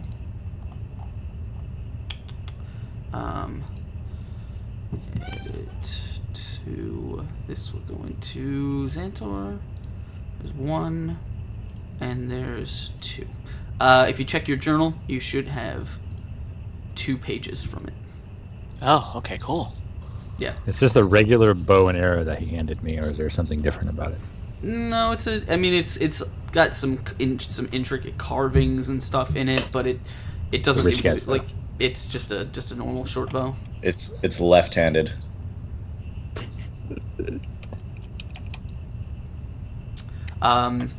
So I mean, there that's most of what he manages to pull off of. Oh, and also there is a small healing potion. I'm gonna hand the journal to Balin and be like, "Hey, check this out." So how do I share the journal with Balin? I will put it in his journal so he can read it. Oh, and then the healing potion. I'm gonna walk over to Miko and like pour it in her mouth. Okay. It just makes me Nice. feel better. Go ahead and roll Take me this. roll me a 1d8 for the potion. 1d8. Balin, there should be a new journal. Okay. Yeah. You feed Amiko the healing potion, and you can see some of her more deep kind of cuts and wounds look like they start kind of healing. Her color returns to her skin. She stops kind of breathing as raggedly. She's still a little bit out of it. She still looks like she's still covered in bruises, but she is looking better. I can heal you again if you want. My We specialty let is healing. Xantor do that? Yeah, you let Xantor do that. I can't believe that. The hero of the party. I made one mistake. He didn't die, by the way. 2 heals in 1 round of combat is pretty balls. What are we doing with this guy, by the way? I'm gonna take off all the rest of his. Not being sexual or anything. I'm just gonna tie him up with the rest of his clothes, so it's Nice. like awkward for him. I mean, You only mentioned- he was on death's door, and you attempted, like, you proceeded to do him some harm. He is barely he is stable, but barely at this point. I cast cure wounds on him. I know, and he is stable, but still just barely. Like, Can I attempt to bandage him again? well, it's up to Oh, you. boy. Yeah, I'd like to bandage him again. Okay. I don't know what those are. Oh, those are. He's testing out a bow, I guess. I was adding it and accidentally clicked. I'm gonna try to bandage him again. Much better. All right. All right. All right. Butterfingers. Fucking. I Figure will. it out, I will figure say. I will say for the next little while you spend just trying to make sure that he is just trying to keep him breathing and kind of keep him from bleeding out. That'll kind of preoccupy you. This will go here. Put this in here. Put this in his mouth. Okay. Okay. Amiko is still kind of. She's like. You kind of notice that she seems to be doing whatever, kind of making some effort to sort of not look in his direction. Like, she seems very distraught at the whole situation. You guys don't know a lot about Amiko and her relationship with her brother. She'd never really brought it up with you. You'd never really talked about it. I don't think most of you even knew she had a brother until earlier. I saw the note. So she's she seems pretty distraught by the whole situation. Do you want us to kill him? I'm looking at Miko. Yeah. Got the chick. She says, she kind of looks up at you, like, kind of eyes a little bit worried. She says, is my father alright? Well, he'll always be where you can find him. He's dead. The grave. Like a hood ornament. I at least tried to be charismatic. You see her kind of, like, her eyes kind of go wide, and, like, she just kind of slumps back against the wall, just almost like she doesn't really know how to deal with the situation. You've never really seen a Miko get emotional. It's really not in line with her personality that you know, but this, I mean, she seems to be kind of at a loss for how to react here. There's a even though it's presented as written text, you know, in script, there's actually a typo in the note, and it is totally screwing with me. If it makes you feel better, he died doing what he loves. Blowing glass. For now, I think the fact that he has been killed is sufficient. We can deal with the rest of the information later. Absolutely. So I'm gonna be the dick in this situation, like I seem to have been kind of this whole time, and just say that we continue on investigating here. So we've been kind of standing around for a while. Okay, Oh, what do you want to do? How does everyone feel about that? Well, we initially went down this passageway down here, and like I was mentioning, Xantor went into a room and kind of left. So I just suggest that we maybe go through there and just go back through our steps that we just took and go investigate, and that glass room that I found and everything like that. Okay, I mean, there's only one. So we there's can only, all go together. A couple of us can stay with the. What's up? There's only one door you haven't opened yet. All the other rooms you guys have pretty much been in at this point. So there's no reason to recheck those. But we didn't really do any type of check on the rooms. We just walked in and walked out. I mean. He's saying I that don't there know. might be stuff we left behind. Yeah, like any type of perception on like if there's something of value. It's up to you guys. Just tell me what you want to Yeah. do. Well, you I'm guys with can him. hang out here. I'm just gonna always start like kind of up walking for, down. Rechecking. And there's another. Is this another door here? Oh, I couldn't see that door. So I'm gonna walk down into where Xantor was and check around this room, and just see if I find anything of use in any of the tables or anything. What over are here. you looking for? Anything in particular? Or are you looking no, for anything, or any? Like, are you looking anywhere in? Like, is there anything specific that you're checking? Not in particular. I just can't really tell what's in the room without you telling me. All I can tell is yeah. like, So there's here. in this room there's basically what appears to be a writing desk with a chair. The desk has like a candelabra that is still lit on the surface. And then in the corner of the room there appears to be like a small bedroll that's kind of on a wooden platform. And around it seem to be a collection of half-empty or empty liquor bottles. Nice. This is a party room. I'm going to go to the desk and just trying to check around and see if there's any writing or anything of any importance over here. Okay. Let me check something. Yeah. So go ahead and roll me a perception check.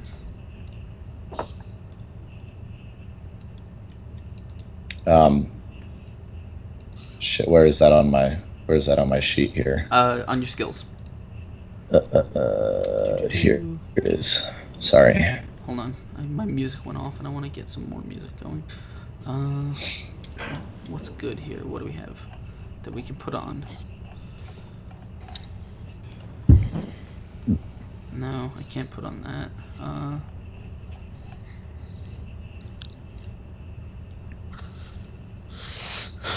Huh. Okay. I'm gonna hand the journal to Lycon for him to read. You already I'm not handed there it to anymore. me. Oh, Yeah, you handed it to him. I'm gonna say, Balin, you should let Zach and Lycon read the journal. Alternatively, you're welcome to read it out loud if you want to share the Which is information. exactly what I was about to do, except We're not there, so we can't hear you. except for the fact that you're not here. I'm off on my own over here. Well, you can. I mean, you I'm can right make your behind way you. over to them and just read. Oh, it you're to behind me, them. right, Lycon? Yeah. Do you know where that tower is, Balin? I'm I'm not sure. a spy, so investigation is kind of my thing. Good. There's a door right next to us. You can go into that room at the same time, right? Like there's. I don't know. I prefer, For sure. just in case, you Did open the my desk. and- perception check show anything? The desk is empty. I mean, there's various papers and stuff, but most of them just seem to be scribbled over them. There's a lot of it is written in a strange language that you don't really recognize, and a lot of it's just sort of small scrapped drawings. Looks like pages that were torn out from a journal. Okay. Well, I'll be right back, and I'll let you guys take over for a minute. Okay. So, Balin, do you Yes, want to share the contents with the rest of the group? Okay. You have to read it in that voice. Okay. The raid went about its plan. I'm not gonna do that. Well, do we want to wait for For Zach him to get back? Yeah, Yeah. probably. Hey, you can wait 2 seconds. It's not a big deal. If I were to check the same desk that he checked, would it matter at all? It Or depends that's on all whether that's you, there. if your character has a reason to believe that he searched Doesn't know. and missed something. I always have a reason to believe people searched and missed things. I'm gonna Yeah. scoot past him. I'm going to also search the room and the desk and the papers What are you looking for? for anything of note as far as this or You get- any other. You're gonna have to be a little bit more specific than just of note, because he kind of rifled through things in a pretty generic way. If you're gonna try and search for something, Is there more anything poignant- related to the goblins? Anything related to the attacks on Sandpoint specifically?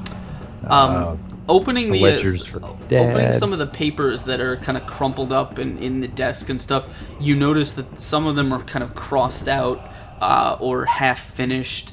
Very, very crude drawings of what appear to be maps. Some of them have kind of scribblings on them and stuff. They look like possibly multiple attempts to come up with some sort of map or plan that were all scrapped. You don't really know what they mean. How much paper are we talking? Like as far as like items on this desk, is it like a lot, or could I It's grab like 5 or them? 6 pieces of paper. All right, I'm gonna grab all of the documents from the desk and safely store them in a pouch or Okay. bag or my coat of some sort. I would also like to check the desk for any type of hidden compartments. Okay. Go ahead and roll me a Yep. perception check if you think they're. I mean, you're kind of patting your hands along the insides of the drawers and stuff. It doesn't seem like this desk is constructed in a particularly ornate way that it would be able to hide anything like that. Okay. And I'm going to scoot back out past Zach and continue on with my inspection of the other rooms to verify there is nothing of note in there either. Balin, you want to go ahead? Yeah. Even Yeah. though we're not all standing in the That's same fine. place. You can walk over to them. It's not a big deal. You Shout. can yell very loudly, you'll echo. Yeah, probably. Oh, Just- God. I- That's disgusting. well, then why would you pour it? So I don't particularly want to leave Pseudo alone. I don't care whether he's unconscious or not. No, he's not alone. I'm with him. Oh, okay. Xantor is in there. I'm sitting on him, bandaging him. All right. Since you already read the pages as well, you kind of turn to Amiko and say, "Will you be all right here by yourself?" Well, I mean, Xantor. So She says, "I'll be fine." do not leave without us, please. And doing so, I shall head down to the guys. Okay. You found anything? No. Some possible maps of some sort, possibly discarded attempts to attack Sandpoint. I'm not sure. We'll have to look at them more closely later. It sort of matches up with what I see here in the journal. There's a map showing the apparent attack plans during the festival, with movements coming from the glassworks up towards the keep, and then one coming from just in front of the keep down to the festival grounds where we were when the first attack happened, and then a large goblin force coming into the north gate, which is what we dealt with after everything outside of the temple. When did we deal with a large goblin force? Well, it was at the north gate when that incredibly handsome fuckwit decided he didn't want to fight. You know. No, you are a different incredibly handsome fuckwit.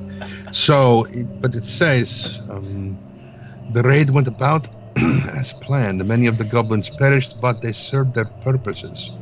I sent one of the remaining to check on the creatures in the tower. It seems they were successful, while the rubes were easily distracted by the rest. I can't wait until the tower finally burns, just like she promised. Rip Nugget seems to favor the overwhelming land approach, but I don't think it's the best plan. We should wait for the... Oh, he wrote the wrong word there. We should not wait for the attention to draw away and then check the tower for a way into the manor. The smuggling tunnels under my father's glassworks did their job admirably. I guess that would be these. My love is too busy conversing with her patron to make any decisions right now.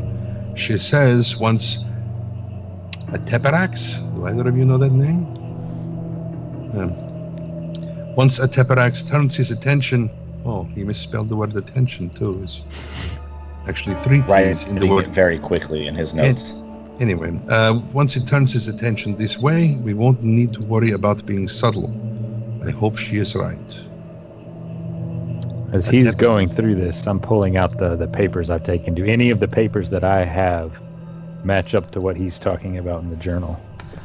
So there is an illustration in the journal, and when you compare the papers you have, they look like partial similar drawings, which now that you're kind of putting them together, they look like they could be varying degrees of crude drawing of Sandpoint and possibly some of the surrounding area. Some of them have markings on them that may indicate movements, but again, all of them seem to have been scrapped at some point.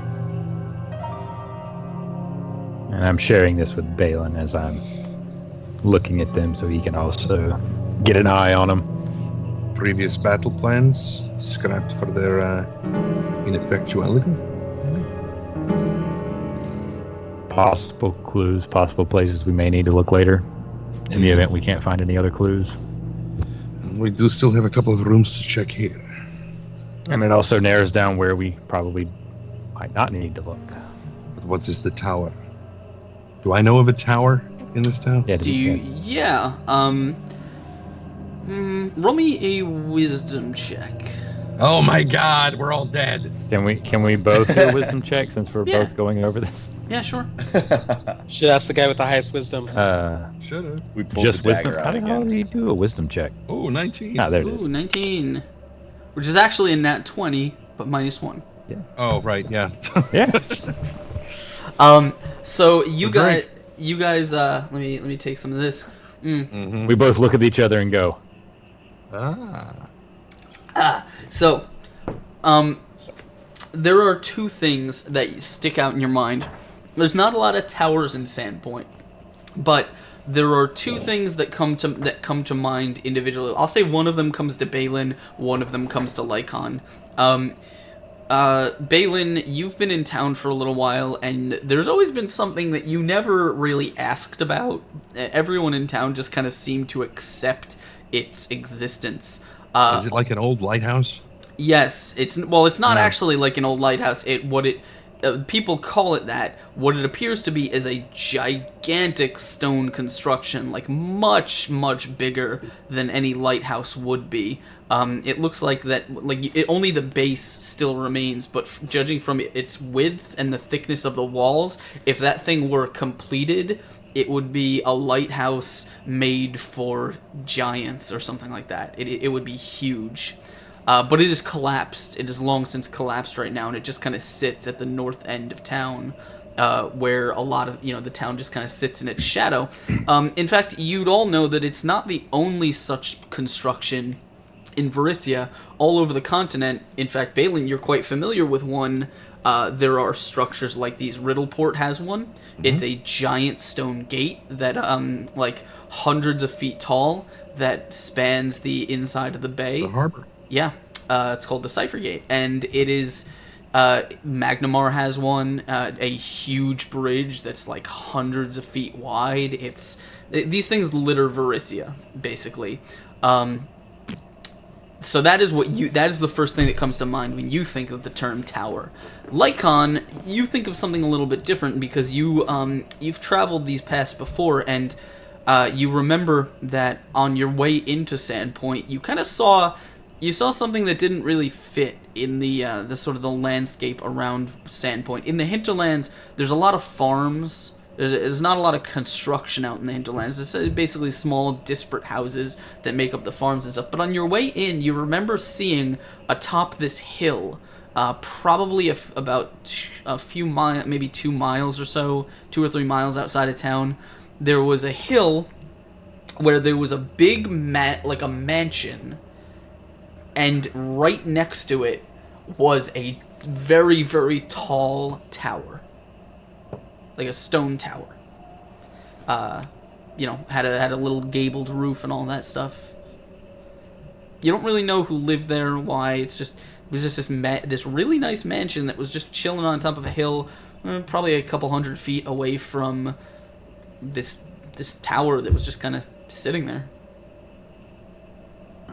All right, I'm gonna look toward Balin, and I'm gonna be like, on my travels, I've seen a place that never really made sense to me. It's out in the middle of the farmlands, on top of a hill. There's a mansion with a large tower that's just out of place completely. Do you remember any? Actually, what was that woman's name? The hunter, ranger? Shalelu. Shalelu. What direction was she going in? Were there any goblin camps near there that you can remember? She said she was heading to the northeast, I thought. That thing is only a few miles outside of town. She was probably heading a little bit farther afield than that. Mm-hmm. Okay. The only thing I was thinking of was the old lighthouse, which is not really much of a tower anymore. It's completely collapsed, so not much chance of it burning down. And if it does, not much would change. Really. Was that tower on the mansion, was it made of stone, or did it look like it was made of... It was a stone tower. Stone tower. Well, stone towers can still burn. By the way, I believe, you can go back to the page, Balin, I believe you read that sentence wrong. Which sentence? The one about the tower. The one about it burning down.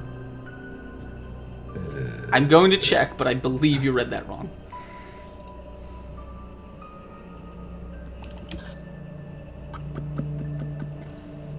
Check on the creatures in the tower. It seems they were successful, while the rogues were easily distracted by the rest.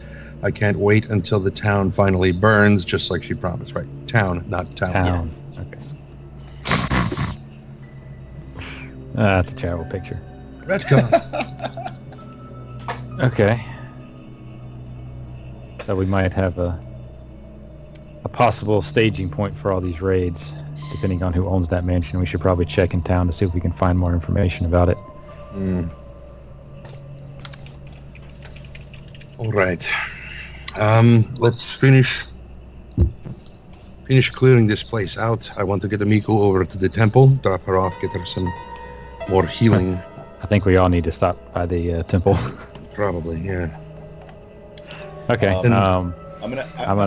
feel like heading back over to this glass room that I originally found. Okay. And you And guys, I'm- I would like if everybody came with me, or at least another person, so we can. How does it feel to want? And while he's doing that, I'm going to check this one little. I guess this was the cell that Amiko was in.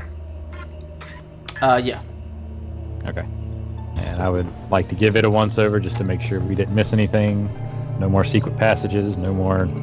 The room appears to be deserted. I mean, it appears to be stripped of all kind of glass and objects and stuff, and basically just kind of used as just like a holding cell. Cool. All right. And I will. Okay, so can I run a perception check on mine? Yeah. What's your perception, Lycon? Does anybody have like? Mine is not like really anything. So. Oh yeah, I got a +4. Yeah, dude, come into my room and just run a perception. I'll run one right now, but. Okay. Then So- at his behest, I will stop in the room as well. Yeah, my What are you guys perception looking is for? pretty garbage. Just anything I guess that appears out of the ordinary. You said there's just a bunch of glass bottles and stuff, or It looks like mostly finished glass products in here. It doesn't really look like this room's been disturbed at all. okay. Oh. All right, I'm gonna look for, again, more secret passages. Anything? You don't That see could- any indication that anyone has been through this room in a while. Anything? All right. Is there any Can, reason we should? Can I just pick up a piece of glass and just throw it Yeah, if you want. against the wall? Yeah. Yeah, I'll do that. Okay. I mean, just why not? Let off some steam. Okay, you pick up a small kind of glass jar and just smash it. Are there any particular pieces that stand out as? Depends what Different what from would the stand others. out to you.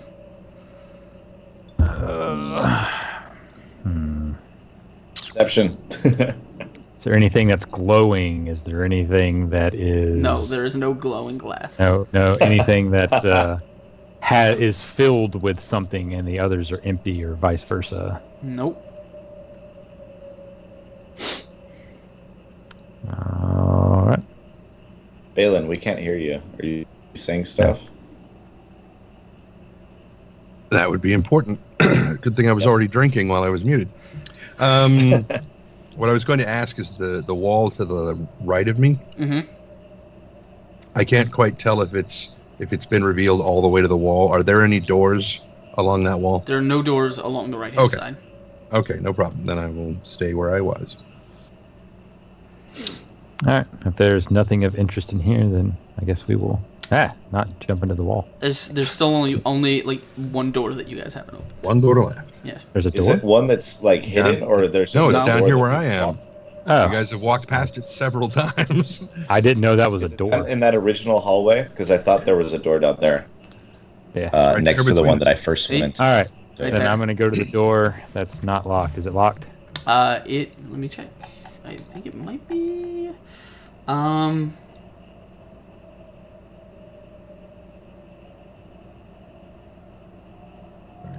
No, the door is not locked. All right. Is there a way I can check for traps of any kind? Sure. I don't know what that is. And You can roll me a perception check if you want to. I believe. Yeah.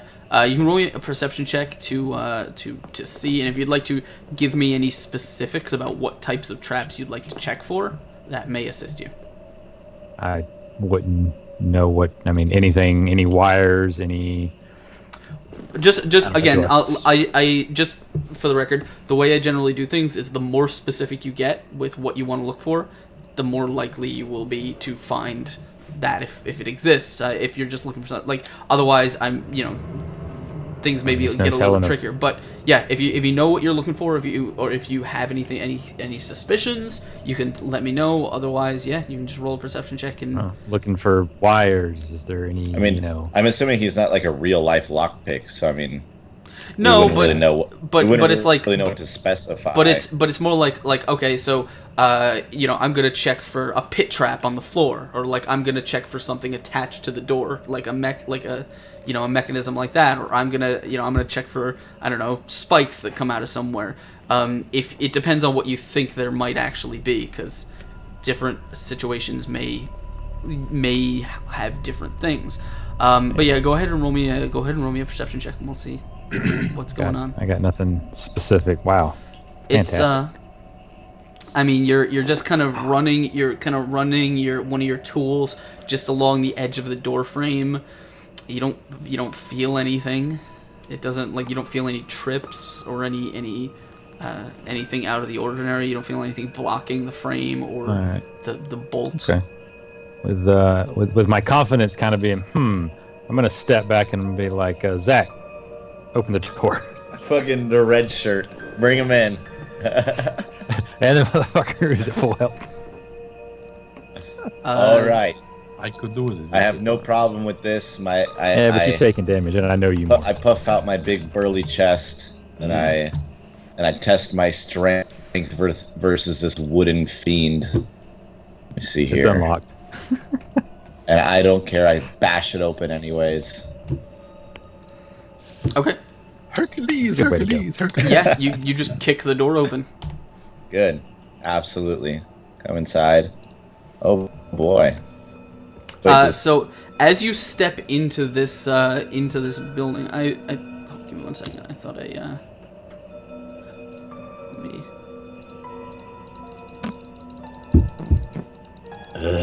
me just do that because. All right. So as you step into this room, the entire sort of southern corner of the wall has been the bricks and stuff have been removed, and the dirt has been dug out, and you're looking down a dark tunnel that just sort of delves into the earth. It's just a long tunnel. It's unlit, so you can't really tell how deep it goes or where it's headed. It's just like someone has tunneled into this room. Or out of it, possibly. Did you find anything? I'm gonna yell at it. No. I lie. No, yeah. So I make my way into here, and I motion for everybody to come in and take a look, so I can get some opinions on what we want to do here. All right, I'm gonna. Yeah, it just looks like some people just built a tunnel into here. How big is you this tunnel? Is it human size, goblin size, dwarf size? The tunnel is big enough that a person could probably make their way through it with without bumping their head too much. What kind of person? A dwarf person? You saying dwarves aren't people? They're humanoids. All right, I mean, a dwarf could definitely make their way through it without bumping their head too much. Since I have dark vision, I can see slightly further than Mr. Zach there. Okay. But all I see Or is me. a curve. Oh yeah, or you guys. I'm gonna go back to Balin, and I'm just gonna tell him, it curves downward. No lights, no tracks, unless I see tracks. Can I roll a perception for tracks? I mean, Or is it stone? It's not solid stone. There's definitely dirt, and it looks like quite a few people or things have been through here. Though they haven't left distinct footprints or anything like that. It looks like this tunnel has been used. We should have got Small a ranger. goblin-sized footprints, or is this pretty much just Possible. much to get? You can't really see. Yeah, it maybe there were probably a bunch of them, so it's hard to make out individual steps. Do you hear anything? What's a hearing check? Is that just perception too? It would be a perception. You don't hear anything coming from the tunnel. Okay. My heartbeat. All right. I would say we back out, close this door, go get some rest, and come back when we're capable of dealing with this. But you just kicked the door off its hinges. So, Are you mad at me for kicking open the door? not terribly, no. I was going to do the same thing. But I think we It didn't should go and get some. necessarily shatter. We just kind of kicked it in. Anyways, yeah, I agree with you. I think we should go back, bring these people that we have captured here back into a safe place, and then regroup and revisit this. Got to get my goblin. Yeah, that's what I'm saying. What remains of him? No, remember we tied him up in the glass room. Yeah, he's hanging Last from the week. chain upstairs. Oh, He's that probably one. I passed out thought by you now. meant the one whose neck we broke. I thought we were just gonna take him to hang up on the wall just as a Make as an a warning effigy to of the him. rest of them. But if we How, got the uh, main guy, we may not need the goblin. So, what we're looking at is heading over to the. I say we stop by the keep because it's very close. We drop off our prisoner and tell them to watch him very closely and don't let him out no matter what he says. Then we go to the temple. We get some rest for ourselves and for Amico. Then we come back here and we go down this. We'll need to make sure Amico comes with us when we lock up her brother, just so we'll have a just lock witness her up as too. to what he did, just in case No, they we're question. not going to lock her up too. No, but a witness as to what was done, so that way we can make sure that the guards there won't let him out after we've left. Well, given the fact that the sheriff said, I can't believe I just called him that. Sheriff. Given the fact that the fuckwit said that we were basically in charge while he was gone, those guards said damn well better listen to us. There's more of a chance they'll listen if she says so, though. True. But since we're going to stop at the keep to drop him off before we go to the temple for healing, they will be able to see the damage that he has done. And then we take All her right. with us to the temple. We all get rested and healed up, and then we go back down this tunnel. I like it. We still got quite a bit of time together, right? So we can go all do that and come back down here still within the same session, yeah? Ask him. Or is this a specific allotted amount of time that we have to like sit not doing anything if we're resting? Well, a full rest would be 8 hours, but that can go by like that if he says so. So what do you? I so mean, you I'll guys, wait here for 8 hours. I if you just want, explained but- it twice. No. Okay. Just Yep. give me a rundown. Give me a rundown of your plan. What do you guys? We go to the keep, we drop off Suto, Okay. and we point out Amiku's pelage, and we say, he did that. Keep him in the cell. Do not let him out, no matter what the fuck he says, until we say otherwise. I don't care if the sheriff comes back and says to let him go. The sheriff doesn't know what happened. We do. I got Keep you. him locked up. And then we all, Amiku and all of us, go over to the temple. We get healed up, we rest, and then we head back down to that tunnel we just found. All right. So you guys kind of help Amiko to her feet. Let's end combat real quick. You help Amiko to her feet, and you kind of start dragging Suto up the stairs and out of the glassworks. When you're making your way out, do you want to? Or do you want to take any precautions? Do you want to kind of take Amiko out The north entrance, yes. Okay. Because we're already up at that end of the building, so I don't want to take her past her father. Yeah. Okay. Yeah. And the keep is on that side anyway. So. It is very early in the morning at this point. You guys sort of do you want to lock the building up? I think he wants to get his goblin.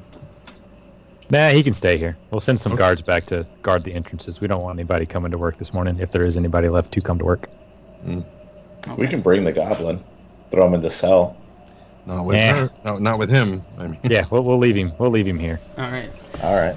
So I will, for the sake of expediency, just because I don't want to, I could, but I don't want to. We'll say you guys are able to sort of take Amiko out of the building. Do you want to ask her anything about her experiences or anything that happened to her?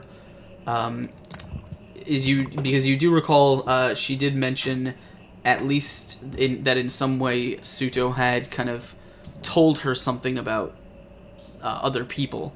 So if you wanted to ask her any information, I was going to ask if we could interrogate him and her. Maybe not interrogate her per se, but ask her, but interrogate him. Balin's pretty protective of her, so we're not going to interrogate her, but it's up to you. You can ask her questions. She is with you. She is conscious. Do have questions for her. Okay. I So will show her the Go ahead. Fine. No. Okay. I was going to show her the journal and say, who is the she that he's referring to? You know? She says, I don't know. He never said a name. He just he referred to her, always by title. As far as I can tell, she's got him, or she had him somehow enamored. He spoke of almost nothing else. Everything that he seemed to be doing was to please some woman who demanded it of him.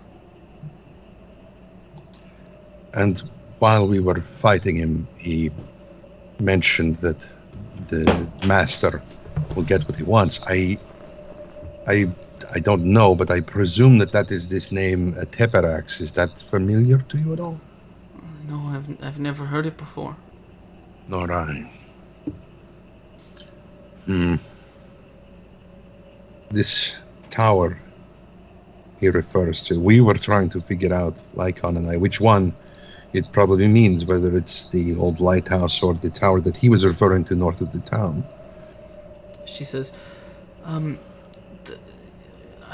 don't know if he never mentioned anything about the old light, but there is a thing. Everyone calls it the Witch's Tower, but I don't think any witch actually lives there. I think it's just outside of town, a few miles. I haven't heard anything, but it's right next door to the mansion of this fairly reclusive wizard named Hunkley. He technically lives in town. He bought the property and built his manor, but he doesn't really come into town. No one ever really sees him. He just kind of keeps to himself. I don't know what my brother could have wanted with anything in that tower. Something that helps control goblins, perhaps. But if you wanted to know more about it, I would suggest you go visit the local sage. His name's Brodert Quink. He lives in town. He's something of the local magician, and I believe he was probably closer to Hunkley than anyone else. And has Shalelu ever spoken to you about any of specific goblins like this one mentioned here, Fuck Nugget? No, wait, I'm sorry, Rip Nugget. Oh. She ever mentioned any of them by name? She thinks, she says, I've heard that name before. I don't know much about goblins, their tribes. It all goes over my head a lot, but I think that may be the name of the chief of one of the tribes. Right. Did I know that you and your father did not really associate very much, but was there any point that you ever knew that you know of about smuggling tunnels underneath the glassworks? Yeah, actually, let me check, because I want to make sure I get this information right. Don't want to lead us astray. Yeah. No, I just want to make sure I get this information right.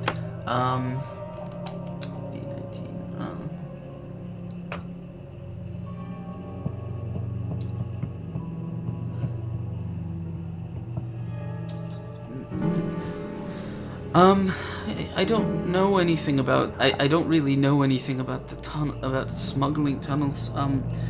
I'd been down to this basement once or twice before, but every time I was here, those hallways were always covered in bricks. They've been that way since before my father took over the business. All right. Any the rest of you have any questions for her? Be polite, please. Are there any people in town that have known to currently be or have been in the past smugglers, reputation-wise?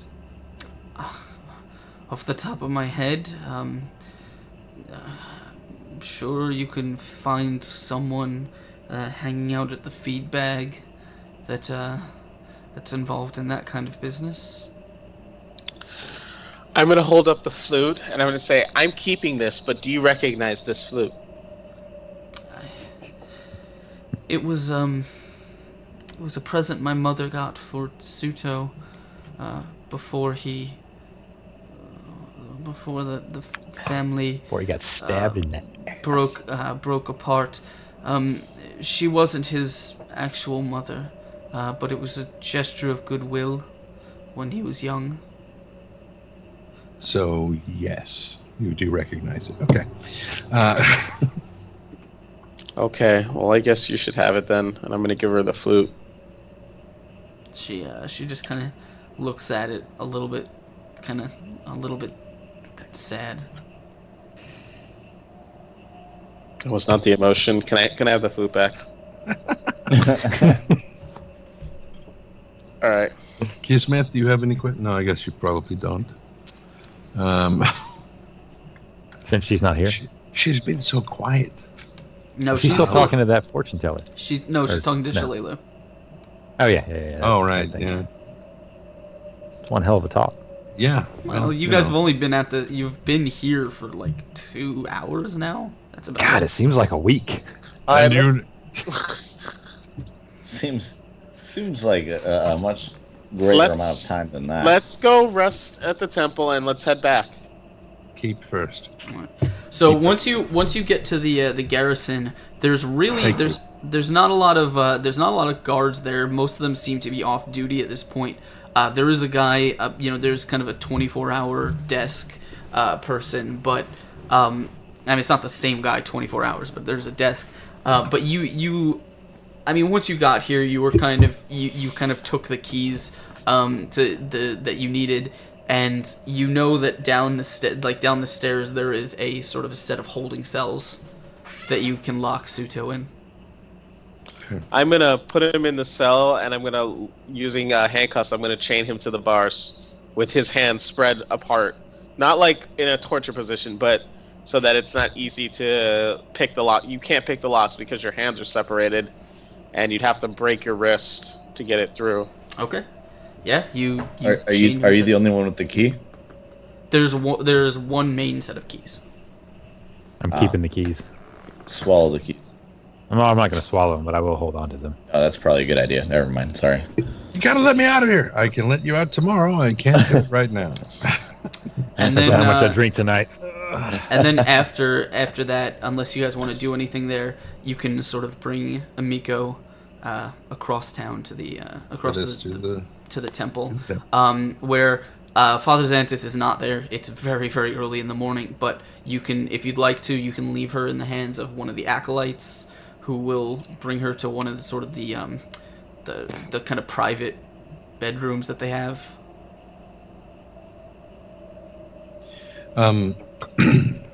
Okay, so I will tell Miku we're going to go back to the inn and rest, or do we want to rest here and get help from either way, whether we get the acolytes to heal us or Father Xantus when he gets in, because we're going to be here for 8 hours, so it's either here or the inn.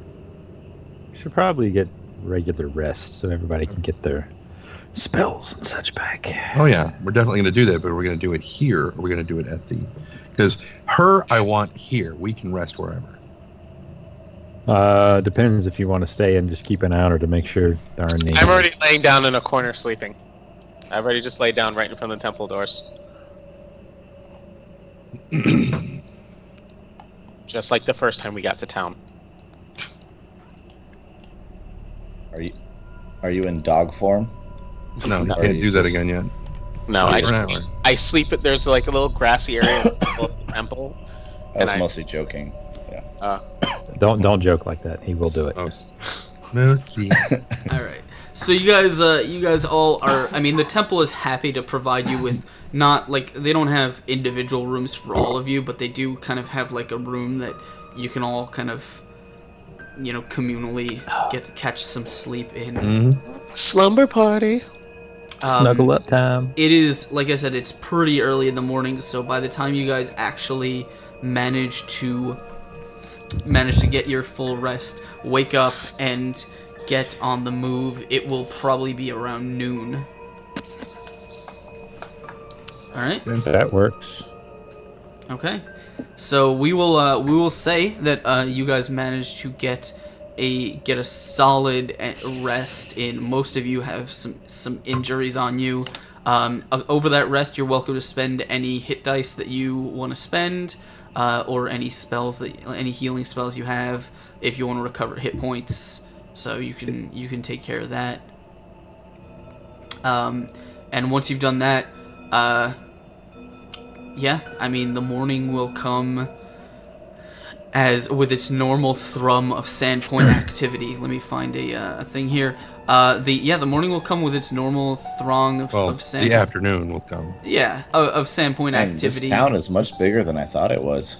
Yeah, it's pretty big. I've never seen this map before, So how do we do the hit points? Do we just roll a where it says dice? where it says hit dice, you roll them and you can spend as many as you want, up to your total. Isn't that for a short rest, and then on a long rest we get them all back? Oh, you're right. My bad. I was gonna say don't we get these? Yeah. Okay, so never mind. Short rest, spend hit dice. Otherwise, so yeah, you guys wake up rested, and feeling like you can it's you're much more prepared to take on whatever is coming. But yeah, the town is up and moving. That means I'm good to go on my lay on hands and everything. Yeah, everything you get everything back.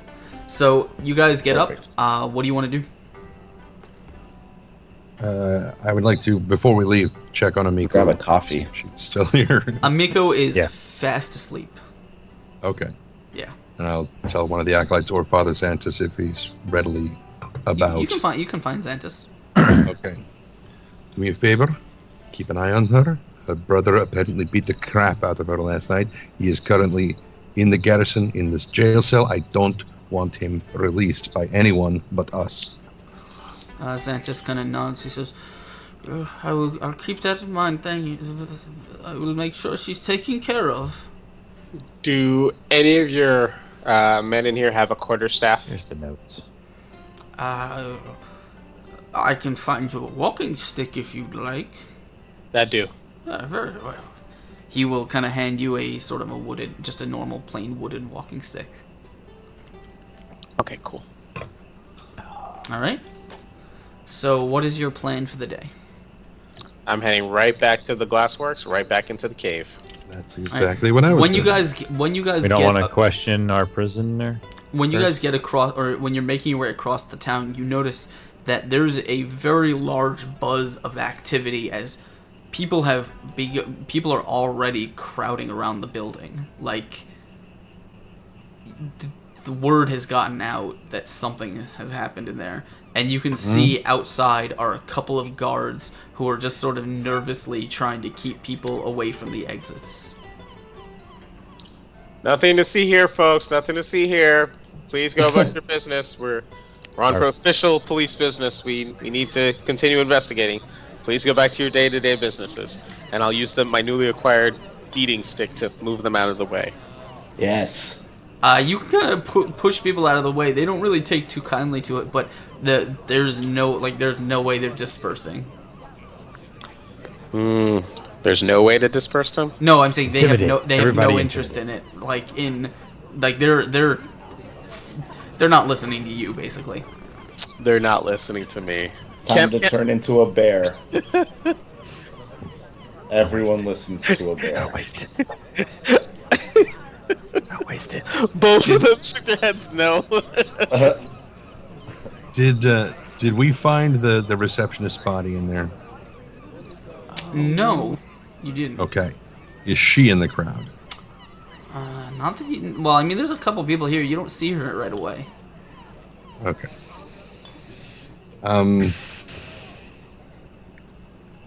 Really feel like we should go interrogate our captive from the previous morning. And I what agree with that one. what more would you ask? Oh, we haven't asked him anything yet. Like we haven't what- simply what- What would you stuck ask? anything? We haven't stuck anything sharp under his nails or anything like that to see. We took I don't his know if jerk. you know. I don't know if you know what the word paladin means. Yeah, you were violating all sorts of. There can be. I mean, I can be a paladin that worships an evil god. Just because I'm Do a you? paladin doesn't mean I'm good. No, but we didn't really establish There are that. dark paladins. No, Paladin we doesn't know we what established- it is. we established that you were a paladin of Desna, which was Yeah. not No, an evil you and- god. Yeah, but you and me established that. We didn't establish that with the whole group. You have a holy symbol. It's on your, and it's like around your neck. I don't look at him. I haven't paid any I've attention never to what he's played a wearing. paladin before. I'm sorry. I've never played like a Okay, holy. this is how we learn. It's fine. You wouldn't do that. Yes, there we paladins don't torture things. Every instinct you have go. Is wrong. I'm working on it. Okay, I'm working. Bear with me. Worst why here. you have- babysitter ever. That's why you have me. I have no problem torturing people at all. That's right. That was my Balin- job. Balin's the one. However, Balin doesn't think that we have anything to ask of our prisoner just yet. So, So Okay. it's all on Lycon then. Lycon, do what you want. Well, if we're going down, we all need to go together. I don't really want to break up the team, but I do want to check out the smuggler angle at some point before we go down into the tunnels, because if they're smugglers' tunnels, they may be able to tell us where they come out, and we don't have to go through the tunnels. what smuggler angle? I asked Amiko previously if she knew of any smugglers in town. If we can find a smuggler who's familiar with the tunnels, we won't have to go through the tunnels, because they may be able to tell us where they go. at the feedback is where she said to me. Oh, okay. But that will probably be a few hours, so if we wanted to get some exploration time in before then, we can do that, or we can try to find out why the what's-her-face is not in the crowd expecting to come to work this morning and was not found in the bodies either. You could also talk to the other person that she gave you the name of. The mage. Oh, the mage. No, the guy who knows the mage. No, Well, the guy who knows him is a mage as well. the mage who. Yeah, there's two mages. The guy who knows the mage, and then the mage's tower. Witch's Tower. Witch's tower. So which is it? Do yeah, we so talk what to do the you guys mage or, to the, What are you doing? or go to the feedback? Let's go talk to them. Let's. I 6X, we talk to the mage now, middle of the day. He should be open for business, or awake at least. Feedback would be evening when the crowd gets a little rowdy. Yep. Get Cool. a few drinks and people, throw some coin around, and we can get some answers. All right. All right. So you want to make your way to Brodert Quink's house. I will just assume that you guys you've never met him before, so you can probably just ask someone nearby if they know where Quink is. And the person will look at you very kind of quizzically and say, oh, well, you're looking for Brodert. That way, up the street, the biggest house that's sitting in the shadow of the old light. You can't miss it. I'm gonna Is- look at. I'm sorry. I was gonna say I'm gonna look at Zach and be like, before you put those earrings on, give them to me. They're all yours, dude. All right. I'm gonna put them in my pouch. Okay. Yeah. Just a quick question. The old light, is that the old tower you were talking about? That's The old fallen light over? is this thing right here. Yeah. Is that big tower that is... Yes, it is. This is the circumference of it, like all this right here. But it is just here. Let me see if I can find a picture of it. Hold on. Which means that the house we're going to is probably number 8 on the map, the last one on the left. Could be number 7. But yeah, you're probably right. It's probably number 8. On Tower Street. I mean, it could be number 6. It's a mage's house. It could be invisible. That's a drawing of Sandpoint, and you can see the tower up in the corner. Oh. Nice. That is not at all what it looks like from up here. Well, you're looking top down. Yeah. That was a joke. All right, so you wanna make your way in that direction? Yeah. Okay. Let me just... So you guys make your way up the street, just kind of in the looming shadow that this thing is casting in the midday sun over the town. Going up to the largest house that you see here. It's got a big sort of gable... I don't know what the word for it is. A glass, like a windowed... section in the front that's kind of like that makes up a foyer. It's got an overhang and it's got a door, like a big kind of big wooden door at the entryway. And you guys just kind of walk up the cobblestone path to this house. You notice there are lots of windows around it, but they're all covered with curtains.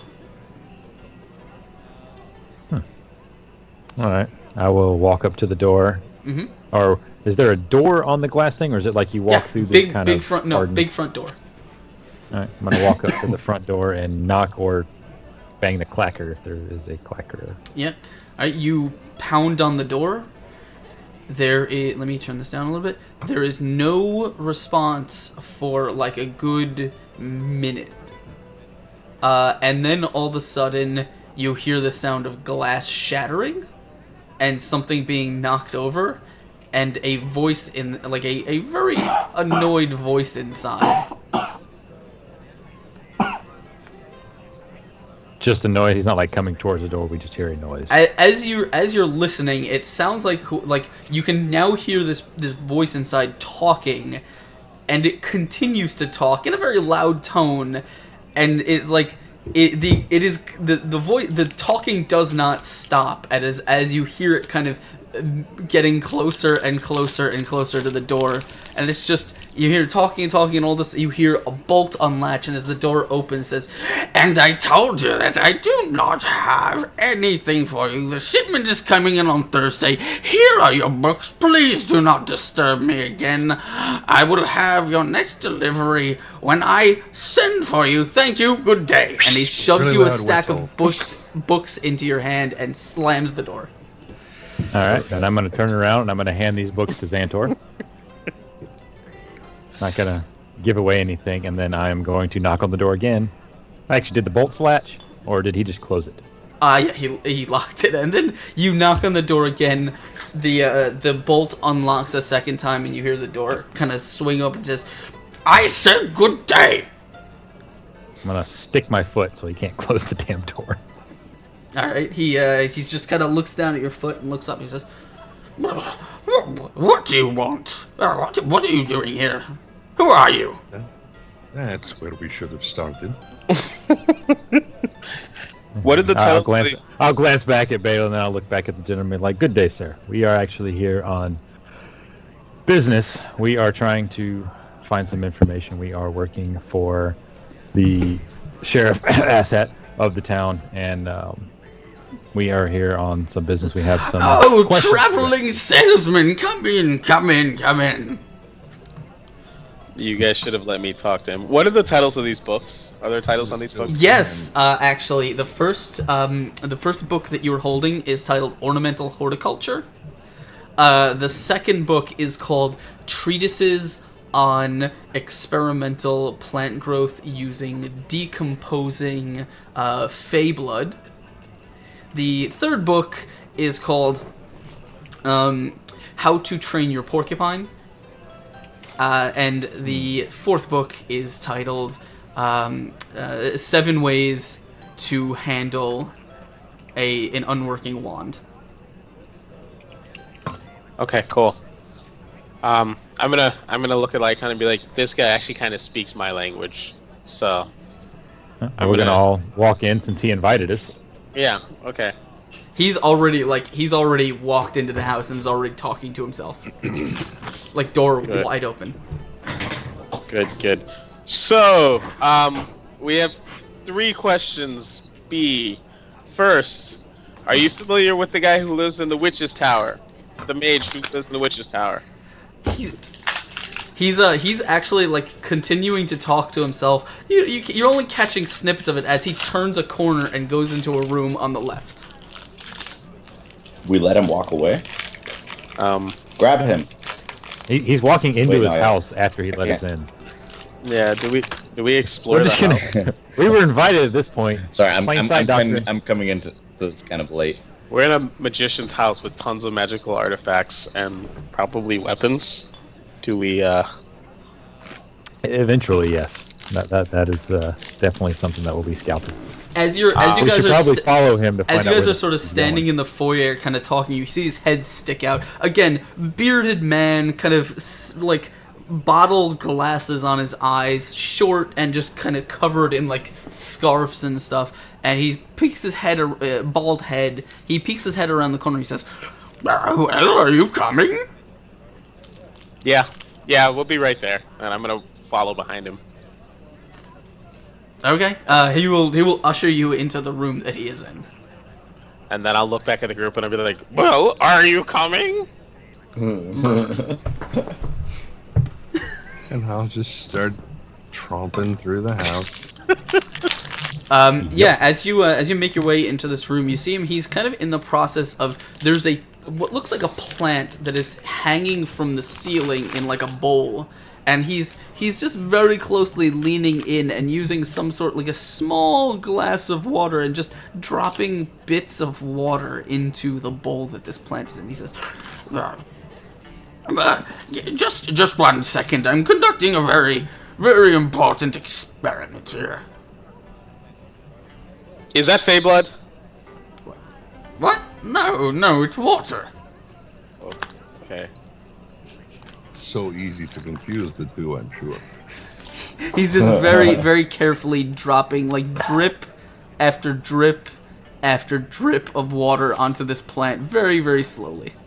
7, 3, 9, 12, 15, 1, 6.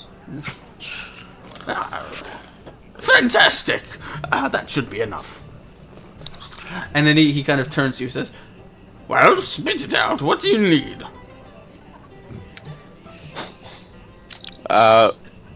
We wanted to know if you're familiar with the mage who lives in Witch's Tower. No one lives in the tower. It's abandoned. What about the mage who bought the house, the mansion in front of Door it? to it, yeah. Hunkley, he lives next door to the tower. He doesn't live in the tower. He doesn't own the tower. Who owns the tower? I don't know, actually. I know the deed is registered with the town, but I believe whoever owned it left and never returned, and they still hold the title. It has not reverted back to the town's holding at this point. Why? Are you interested in real estate? Short and simple. These you silver could say earrings, are they magical? No. Okay, good. Thank you. Hand them back over. I'll give it back to Zach. Hand them back over. Already handed back to Zach. Okay. Thanks. Can you Well, put us in still- contact with Huntley? Why? Do you know him? We want to know him. Nice. Why? He's not a very nice man.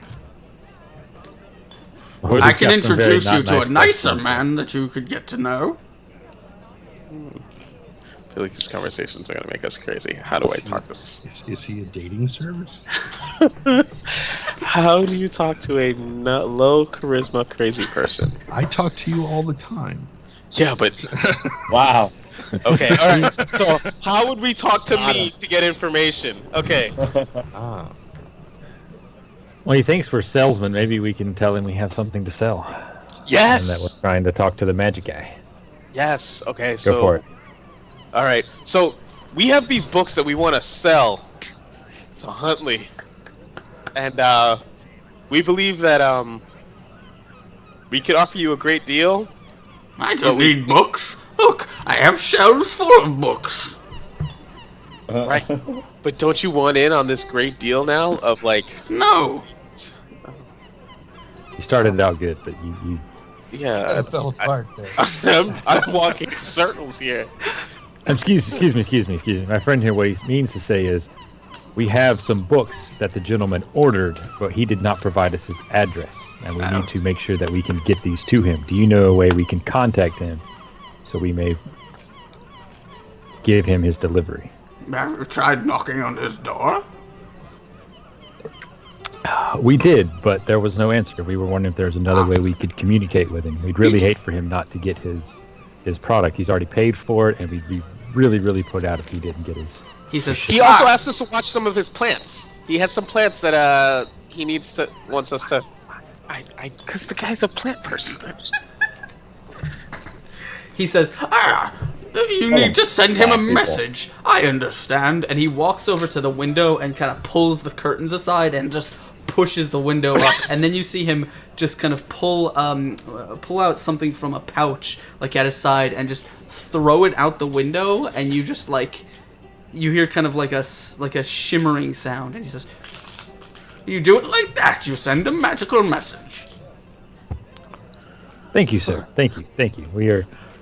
Other than our friend here, we are a mostly non-magical crew, but we do deal in magical items and artifacts and books. And would you like some books? We appreciate it greatly. Yes, we would like some books. Do you have any magical books? He says, I have a book about magical books. I'll take it. I would very much like to see that. He says, very well. And he walks over to his shelf and he just starts from the top corner. He says, no. He's gonna hand you a book. No. You're gonna open it. You're gonna look at the cover. You're gonna open the cover, and it's gonna be the same cover of the book. You're gonna open that. It's gonna be the same cover of the book. It'll be entertaining.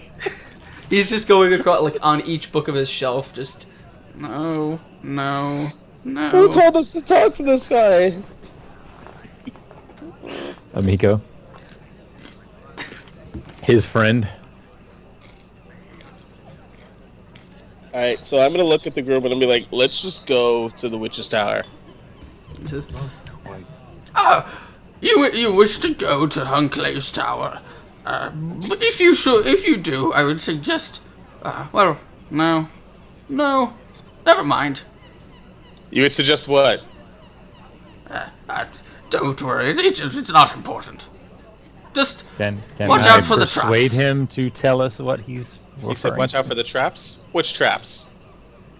The traps. Can I persuade him, or any other way for him to... Please, sir, could you elaborate on what you mean? We're very interested in magical traps and non-magical traps, if you have any information. Well, I do have information on House Rule Gaming. Thank you for following, my friend. Welcome to the madness.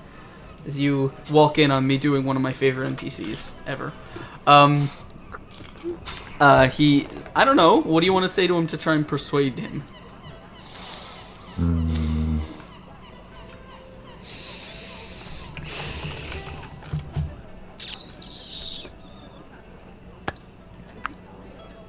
I don't know, other than just asking him. At this point, I can't. Go, just tell me what you want to say to him. Could you, do you mind elaborating a little bit more? We really need to get him these books, and I would hate for the books to get destroyed on the way to giving them his books. And I really think we need to get him his books. So if you could just tell us what you know about the traps, then we would be able to give him his books. Yes. Well, I've never been in his house, you see. I don't know anyone who has. No, he doesn't like anyone in there. But he assures me that he has many traps to deter intruders from taking his things. I hear he has very nice things. Very interested in stars. He likes to look at the sky at night. I don't know why. Would you have any way of helping us detect these traps so we do not fall prey to them while we try to deliver his books? It would be very helpful. Perhaps. You would be forever in your debt. But, give me 1 second. I gotta check something. Don't know about forever. Whatever will get us out of here faster. You don't want to make promises to mages because you've just given him your soul forever. No, I said we are. He says, We all got shit. He says, I'm alright with that. I can give you a wand that will allow you to detect magical things. That would be great. Let's do it. Very helpful. What would you What's the catch? like in return for your wand? We would hate to put you out. There is something you can do for me. Yes. You see, I am doing. I'm refurbishing.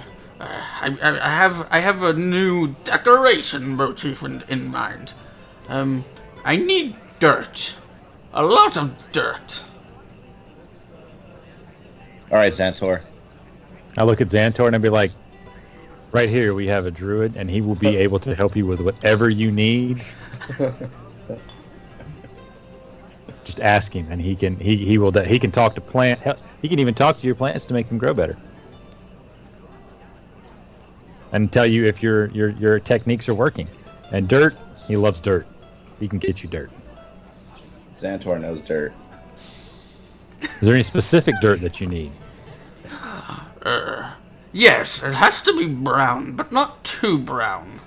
It has to be the right color of brown. Okay. Excellent. How much do you need? Just tell him. If you will hand us the one, he will take care of the rest of it, and we will get out of your way and let you continue your research. Let's make this dirt thing happen. Very well. He kind of reaches into his pocket, fumbling around in his leather pouch. He says, "No, that's not where I keep them."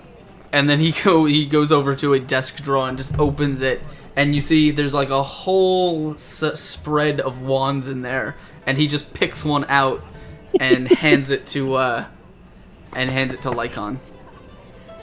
And thank you, sir, very, very much. Is there anything that we need to know to use this one, or do we just ask it? He kind of takes it out of your hand and points it next to him without even looking, and just goes. And then he hands it back to you. Thank you, sir. I'm gonna put it safely in my items, and then. So he had a whole. All right, I'm gonna pat Xantor on the shoulder and say good luck as we bid him farewell and leave the mansion. And so as you guys are sort of hanging in the house. Give me 1 second because I want to get to my thing here. So as you're having this conversation,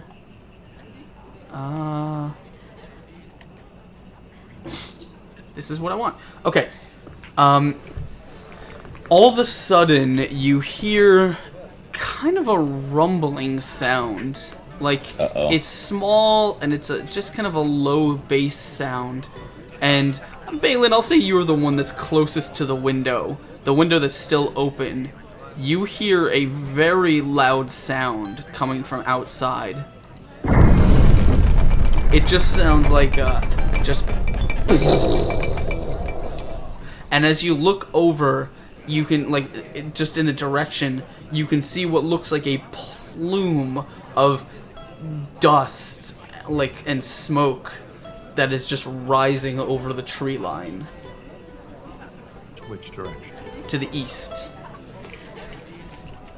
Son of a bitch. Is it coming toward the garrison? Within the... No, it seems to be outside of Sandpoint. Okay. Yeah. Yeah. And but so... in the general direction of the tower? Possibly. Or where we think the tower may be. Yeah. And as you kind of hear kind of this plume of smoke, all of a sudden you hear kind of shouting and yelling, possibly some women screaming and stuff coming from around the town around you as the commotion kicks up again. And as you guys are all struck by this very loud sound, I think that is probably where we're gonna end it tonight. I had one question I wanted to ask this old man before something went to shit. Okay, we can pick it up. There's time for the question. Let's do it. That's not your decision, really. Depends on the. I think no, we'll save it because I don't want to. I don't want to kind of have Because it could lead to. It could spiral out of control. So. I'm sorry, I just kind of ran with that. It's Can okay. we not just leave this guy's house now that you guys have committed me to?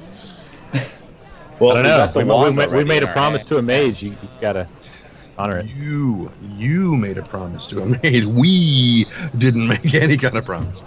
But I made it on our behalf. You made it. That's the key. Hey! Who's got the magic wand now, and none of you fuckers have it? Okay, do you have a little talent called use magical device? No, I'm betting you don't. I don't. I'm the only one who can use it. I bet you can't. And we're leaving Xantor. Oh God, I'm not staying here. dude, you Alright. promised, man. Well, we will kind of figure all of that out on our next episode. But I do want to thank everyone who has come to hang out with us, and thank you so much, RP Glory, for sharing the channel. Sorry that you guys jumped in right at the end of the episode, but we appreciate you guys stopping by anyway. Thank you so much to everyone who joined us this week. Thank you to all of our new followers. And of course, thank you to my players. Before we do kind of do our segues and our hooks and plugs and get out of here, I do want to point out, and actually I want to pitch this to the guys, because checking my our follower goal, it looks like we are less than 10 followers away from 700, which is pretty cool.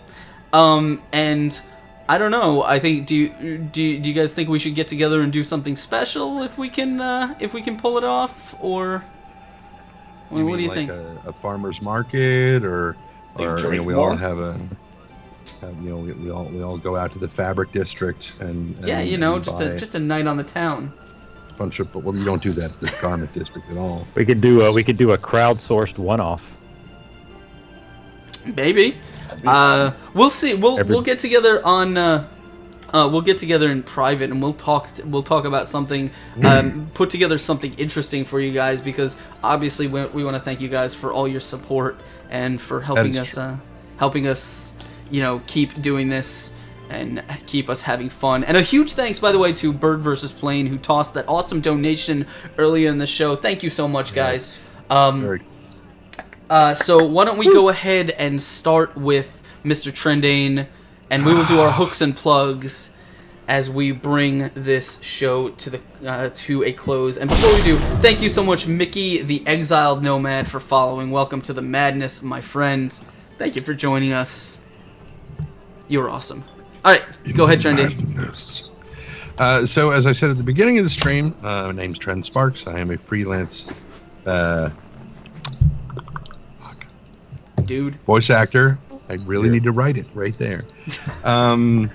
Even though the exclamation shout 1 says to follow me on Twitch at twitch.tv/Trendane, I never stream anymore. No, it says twitter.com/Trendane. And underneath, sorry, I didn't read the. Sorry, I didn't read the.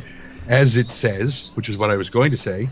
As it says, you can find me on twitch.tv/ArvanEleron, which we will be picking up our D&D campaign that I play over there.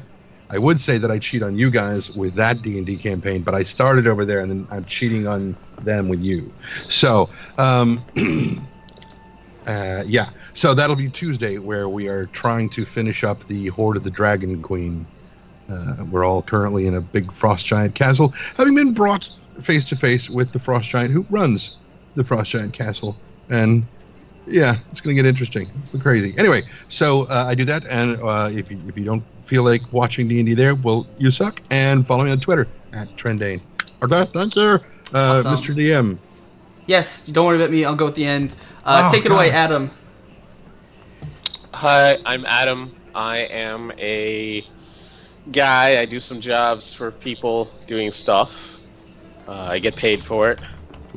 And I've got a dog.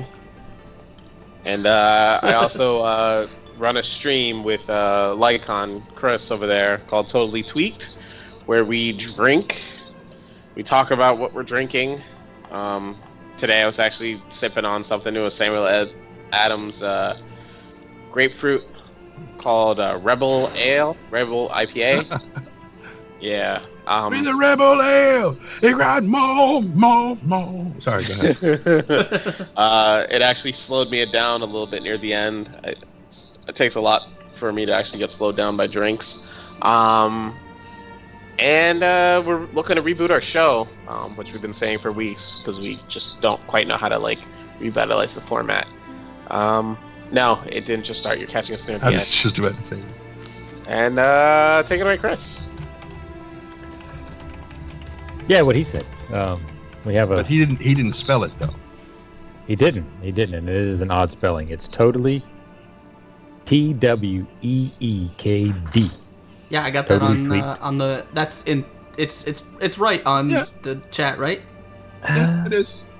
It is, but he didn't spell it, so I wanted to make sure it got. Yeah. No, the link is in chat. Yep. Yeah, we do pretty informal right now. We do it when we can.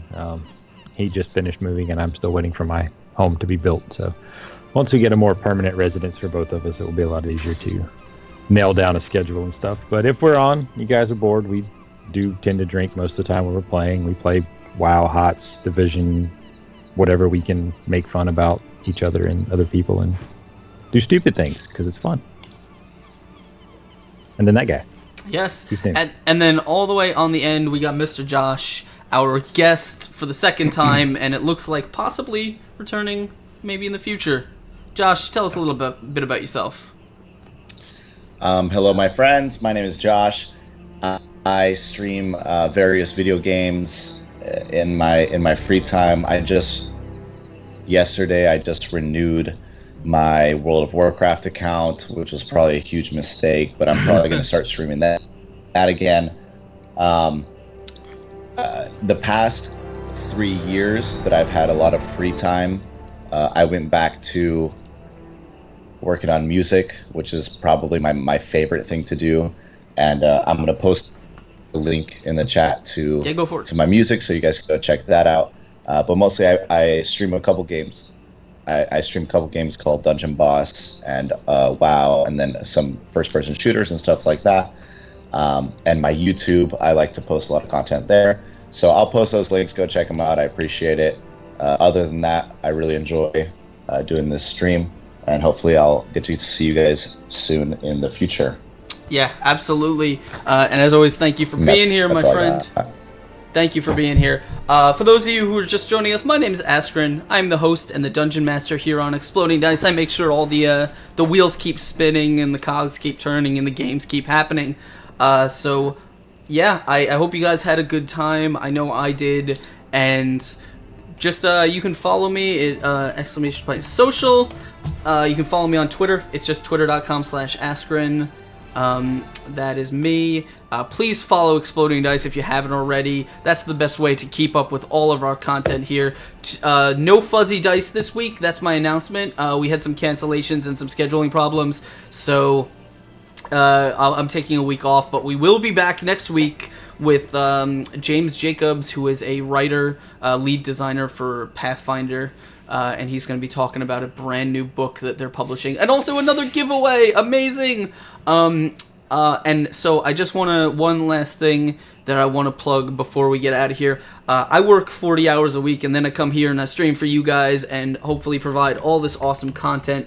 And if you guys want to help us make more and keep the show going, the absolute best way to do that is to hit that Patreon link. Support us. We appreciate any amount that you guys are willing to contribute. It all goes back to making the show better, and you get your name on that ticker, that one that's all the way over in the corner, and so everyone can see how awesome you are. You also get, as a patron, rewards in the form of weekly bonuses, so all those things that you can donate for, advantage, inspiration, and other things, you can get like weekly for being a patron.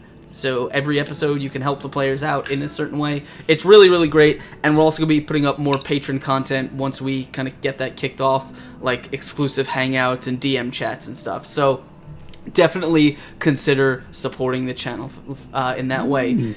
That's all I got for now. I am exhausted. I just came off a 24-hour stream over at Encounter Roleplay, and I need some sleep, but big thanks to everyone who's hanging out and everyone who makes this game possible. You guys are all awesome. So before we bounce out of here, let's go check the Dungeons and Dragons category and find someone that we're going to host. Who do we think we should host today? I'm looking. These guys look cool. I'm going to do these guys right here. Whoa, that's my job. Oh, wait. Oh, sorry. Yep. Got it. I got it. All right. So, the raid link has been posted in chat. That's who we're going to be raiding. All you have to do is hit that link, follow us over to their channel, and once you get in, type in the chat Exploding Dice Raid, let them know who is hooking them up and who is bringing the party. It's Exploding Dice that's doing it. And as always, thank you guys for hanging out, and we will see you next week. And as always, don't let Dice Thulu get his tentacles on you, because you may end up stabbing a man in the butt. Yeah. Oh. Well, wait a minute. Thanks. So Balin, no. What? We'll see you guys next week. Take care, everyone. Bye, guys.